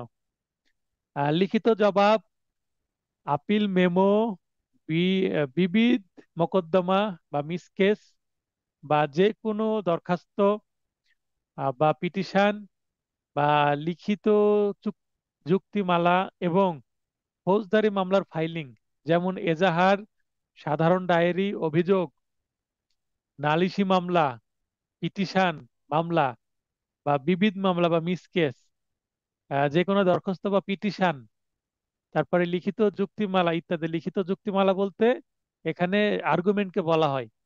আবার কোনো মিস মামলায় কিন্তু বা সিভিল মামলায় কিন্তু লিখিত রিটেন ফরম্যাটে যুক্তি দিতে হয়। তো সেগুলো চাইতে পারে। ছোট আঙ্গিকে আমি সেটা দেওয়ার চেষ্টা করেছি যেন আপনাদের জন্য চাপ না হয়। এবং সর্বোচ্চ 3টা ক্লাসে আমি ড্রাফটিং শেষ করব এবং 3টা ক্লাস পরে একটা ক্লাস টেস্ট নিব ইত্যাদি মুসাবিদা করতে বলা হয়। আচ্ছা, মুসাবিদা শব্দের অর্থ কি? মুসাবিদা মানে লিখতে হবে। মুসাবিদা মানে কি? লিখুন। ড্রাফটিং মানে ড্রাফট করুন, লিখুন। মুসাবিদা শব্দের অর্থ হচ্ছে লিখুন, আপনাকে লিখতে বলছে। আপনি তো পরীক্ষায় লিখবেনই। মুসাবিদা বলতে দরখাস্ত লেখার কথা বলা হয় এখানে। এই প্যাটার্ন এর প্রশ্নের উত্তর করার জন্য আইনের পাশাপাশি আদালতে প্র্যাকটিস লব্ধ জ্ঞানের ওপরও ভালো দখল থাকতে হবে। আমি আবারও বলছি, কি থাকতে হবে আপনার? আদালতে প্র্যাকটিস লব্ধ জ্ঞানের ওপর ভালো দখল থাকতে হবে। কেন? কেননা এই ড্রাফটিং তো কোর্টেই বেশি ব্যবহার হয়, তাই না? কোর্টে তো ড্রাফটিং এরই জায়গা। 10 নম্বরের জন্য ঘটনাবহুল তথ্য সহ একটি বড় পরিসরে আর্জি বা নালিশি মামলা মোসাবিদা উত্তর করার জন্য যথেষ্ট পরিমাণ লিখতে হবে। 10 নম্বর যদি দেয় আপনাকে ড্রাফটিং, আপনাকে বেশি লিখতে হবে, অবশ্যই বেশি লিখতে হবে। তবে 5 নম্বরের জন্য অল্প পরিসরে লেখার জন্য দরখাস্ত বা দরখাস্তের শুধু হেতুবাদ দিতে পারে, যে কি কি গ্রাউন্ডস সেটা লিখুন, বা লিখিত জবাব বা যুক্তিমালা ইত্যাদি মোসাবিদা আসতে পারে 5 নম্বরের জন্য। তার মানে সর্বোচ্চ থাকে 10 নম্বর, সর্বনিম্ন 5, অর্থাৎ 5 থেকে 10 পর্যন্ত ভ্যারি করে নম্বর। সেক্ষেত্রে যেমন অবস্থা আপনি তেমন ব্যবস্থা করবেন। বেশি যদি নম্বর থাকে বেশি লিখবেন, কম নম্বর থাকলে কম লিখবেন। এখানে আমি স্যাম্পল প্রশ্ন দিইনি। কেন দিইনি? কারণ এই প্যাটার্নের প্রশ্নের উত্তর করার ক্ষেত্রে দক্ষতা অর্জনের জন্য আলাদা একটি অংশ যুক্ত করা হয়েছে, মানে আলাদা আমি চ্যাপ্টারে দিয়ে দিয়েছি। সেক্ষেত্রে আপনার এখানে তো আর প্রশ্ন দেখা দরকার নেই, আপনি আলাদা চ্যাপ্টার তো প্রশ্ন পাবেনই। সাজেশন যেমন এই আলোচনার পরে কি থাকছে? সাজেশন থাকছে। সাজেশনের পরে ড্রাফটিং শুরু হয়ে যাচ্ছে। তাহলে আপনার ড্রাফটিং এর জন্য এই জায়গায় আমি আর ড্রাফটিংটাকে কি করিনি, বর্ধিত করিনি। কিন্তু প্যাটার্ন 1 আর 2 কে কেন আমি দিয়ে দিচ্ছি? কারণ প্যাটার্ন আর 1 আর 2 নিয়ে এখানেই কাহিনী শেষ। প্যাটার্ন 1 আর 2 এর কোনো প্রশ্ন নিয়ে এখানে মানে সাজেশন দেওয়া থাকছে, এবং সাজেশনে বলে দেওয়া থাকছে যে আপনি আমার মূল নোট বা কোনো গাইড থেকে পড়ে নিন। মানে এখানে একটু লিমিটেশনস রাখছি, কারণ ফাইনাল টাস্ক, মূল আপনার এই বড় বড় প্রশ্নের উত্তর এখানে তো দেওয়া সম্ভব না। দিলে নোট বড় হয়ে যাবে, আরো ভয় পেয়ে যাবেন। প্যাটার্ন 4, ঘটনা বা সমস্যামূলক প্রশ্ন। এখানে দেখেন এই প্যাটার্নের প্রশ্নে কোনো ঘটনা বা সমস্যা পরিস্থিতি তুলে দিয়ে তার আইনগত ব্যাখ্যা সহ সিদ্ধান্ত জিজ্ঞাসা করা হয়। মানে এটা কোন অপরাধ, কোন আইনে এর দণ্ড কি হতে পারে, এগুলো আপনাকে ধারা সহ বলতে হয়, এবং আইনে কি লেখা আছে সেটা বলতে হয়, সংজ্ঞার সাথে ম্যাচ করাতে হয়। এই প্যাটার্নের প্রশ্নের উত্তর করার জন্য মূল আইনের বিধান সম্পর্কে গভীরভাবে জ্ঞান থাকতে হবে। অনেক ডিপ নলেজ থাকতে হবে আপনাকে প্রভিশন সম্পর্কে। যেমন দ্য পেনাল কোড 1860 হতে প্রশ্ন আসলে, এখান থেকে তো প্রশ্ন আসে অনেক। কোনো কার্য বা কার্যবিরতি কোন অপরাধের সংজ্ঞার অন্তর্ভুক্ত হবে, উক্ত ঘটনায় অপরাধীকে কোন ধারায় অভিযুক্ত করা যাবে, উক্ত অপরাধের নির্ধারিত দণ্ড কি হতে পারে ইত্যাদি। তার মানে এখানে সংজ্ঞার ধারা, তারপরে পানিশমেন্টের ধারা, এবং ওই পানিশমেন্টের ধারায় কি পানিশমেন্ট দেওয়া আছে সেটা তিনটাই জানতে হবে। 5 নম্বরের জন্য স্বল্প পরিসরে লেখার জন্য ঘটনা, বিচার্য বিষয়, প্রাসঙ্গিক আইন, সিদ্ধান্ত, দণ্ড ইত্যাদি লিখতে হবে। তাহলে 5 নম্বর সর্বোচ্চ থাকে প্রবলেমেটিক প্রশ্নে, সেক্ষেত্রে আপনি এই 4টা পয়েন্ট ইউজ করবেন। তবে আমি বেশ কিছু মেথড দিয়ে দিচ্ছি এটা, কারণ এটার জন্য আলাদা ডেডিকেটেড একটা কি থাকবে, চ্যাপ্টার থাকবে। এই প্যাটার্নের প্রশ্নের জন্য সাধারণত সর্বোচ্চ 5 নম্বর বরাদ্দ থাকে, তবে 2 থেকে 5 পর্যন্ত যে কোনো নম্বর বরাদ্দ থাকতে পারে, মানে ভ্যারি করে 2, 3, 4, 5, 6। 6 পর্যন্ত দেখিনি আমি, 5 পর্যন্তই দেখি।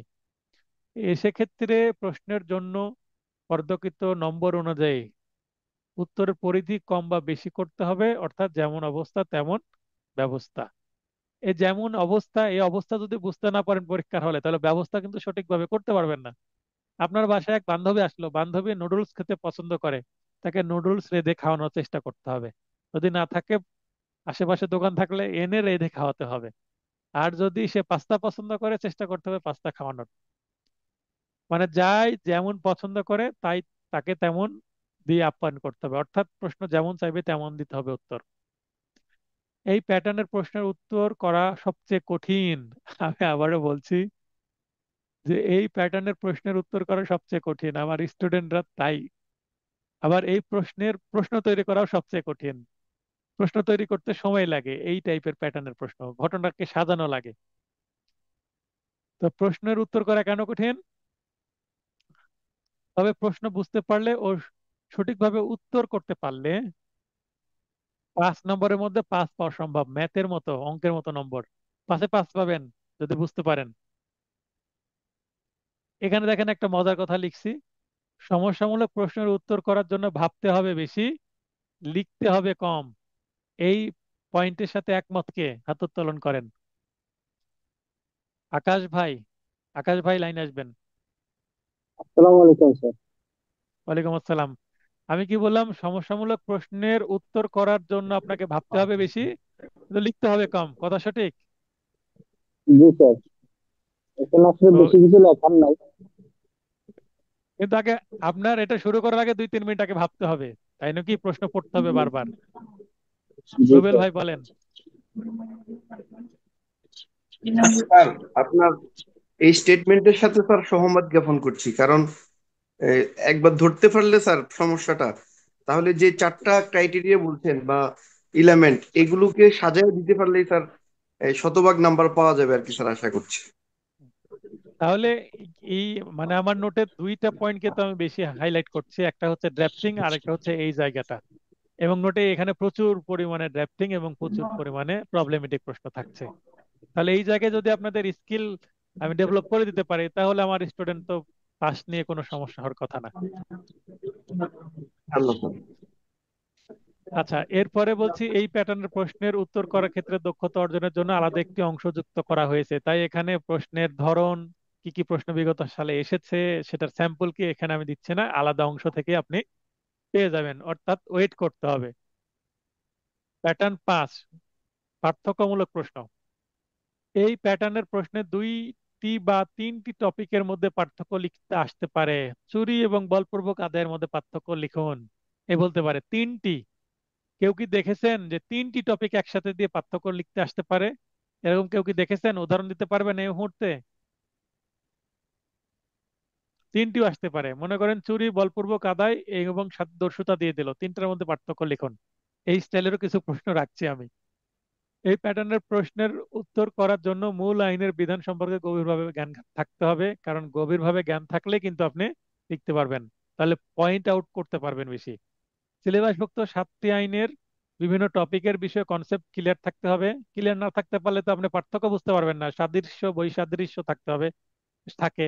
বিভিন্ন টপিকের মধ্যে সাদৃশ্য এবং বৈসাদৃশ্য অনুসন্ধান করতে হবে আপনাকে। সাদৃশ্য মানে ওইটা তো পার্থক্য না, বৈসাদৃশ্য মানে পার্থক্য। তো সাদৃশ্য বৈসাদৃশ্য না বুঝলে কিন্তু আপনি কি করতে পারবেন না, পার্থক্য করতে পারবেন না। কারণ যেটার সাদৃশ্য আছে সেটার কিছু কিছু বৈসাদৃশ্য আছে, এবং সেটাই কিন্তু পার্থক্য হিসেবে পরীক্ষায় আসে। মিল না থাকলে সেটা কিন্তু পার্থক্য করা হয় না। কারণ মনে করেন যে পৃথিবীর সাথে মঙ্গল গ্রহের তুলনা করা হবে, আবার বাংলা মানে এই যে পৃথিবী, বাংলাদেশের সাথে ইন্ডিয়ার তুলনা করা হবে, কারণ দেশের সাথে দেশের তুলনা, গ্রহের সাথে গ্রহের তুলনা। আবার উপগ্রহ, মানে মুন, আমাদের যে চাঁদ, চাঁদের সাথে আবার টাইটানের তুলনা করা হবে। টাইটানটা কি? মঙ্গল গ্রহের চাঁদ, উপগ্রহ। তার মানে এখানে আপনাকে ক্যাটাগরি ওয়াইজ যেতে হবে, তার মানে কিছু সাদৃশ্যও থাকবে এবং সেটারই বৈসাদৃশ্য কি করবে, আপনাকে লিখতে বলবে, মানে পার্থক্য লিখতে বলবে। পার্থক্য লেখার জন্য কিছু মিল থাকাটাও জরুরি। এই তার মানে আপনি বুঝতে পারছেন পার্থক্য কোথা থেকে সেট হয়। সব টপিকের উপরে পার্থক্য করা যায় না। এই প্যাটার্নের প্রশ্নের জন্য সাধারণত 5 নম্বর বরাদ্দ থাকে, তবে 2.5 থেকে 8 পর্যন্ত ভ্যারি করতে পারে। যেমন বার কাউন্সিলের, বার সমিতি এবং বার কাউন্সিলের মধ্যে পার্থক্য, 8 নম্বরের জন্য প্রশ্ন আসে। তার মানে যেমন অবস্থা তেমন ব্যবস্থা নেবেন। এটার জন্য ডেডিকেটেড আপনার কি থাকছে, প্রশ্ন উত্তরের প্রচুর প্রশ্ন থাকছে। প্যাটার্ন 6, সংক্ষিপ্ত টিকামূলক প্রশ্ন।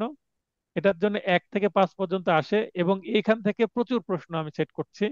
কারণ জুডিশিয়ারিতে শুধু ছোট ছোট একটা প্রশ্ন দিয়ে দেয়। আপনার প্রশ্ন দিয়ে দিবে 134 ধারা সাক্ষ্য আইন, বলবে যে মামলা প্রমাণের জন্য কয়জন সাক্ষী দরকার, এটা আপনাকে 1 নম্বর দিয়ে দিল। এইভাবে ছোট ছোট প্রশ্ন উত্তর করতে হবে। তো এখানেও বেশ কিছু প্রশ্ন উত্তর প্রদান করা হয়েছে এই অংশে। এবার পরিস্থিতি উপলব্ধি ও প্রস্তুতি কৌশলটা কি?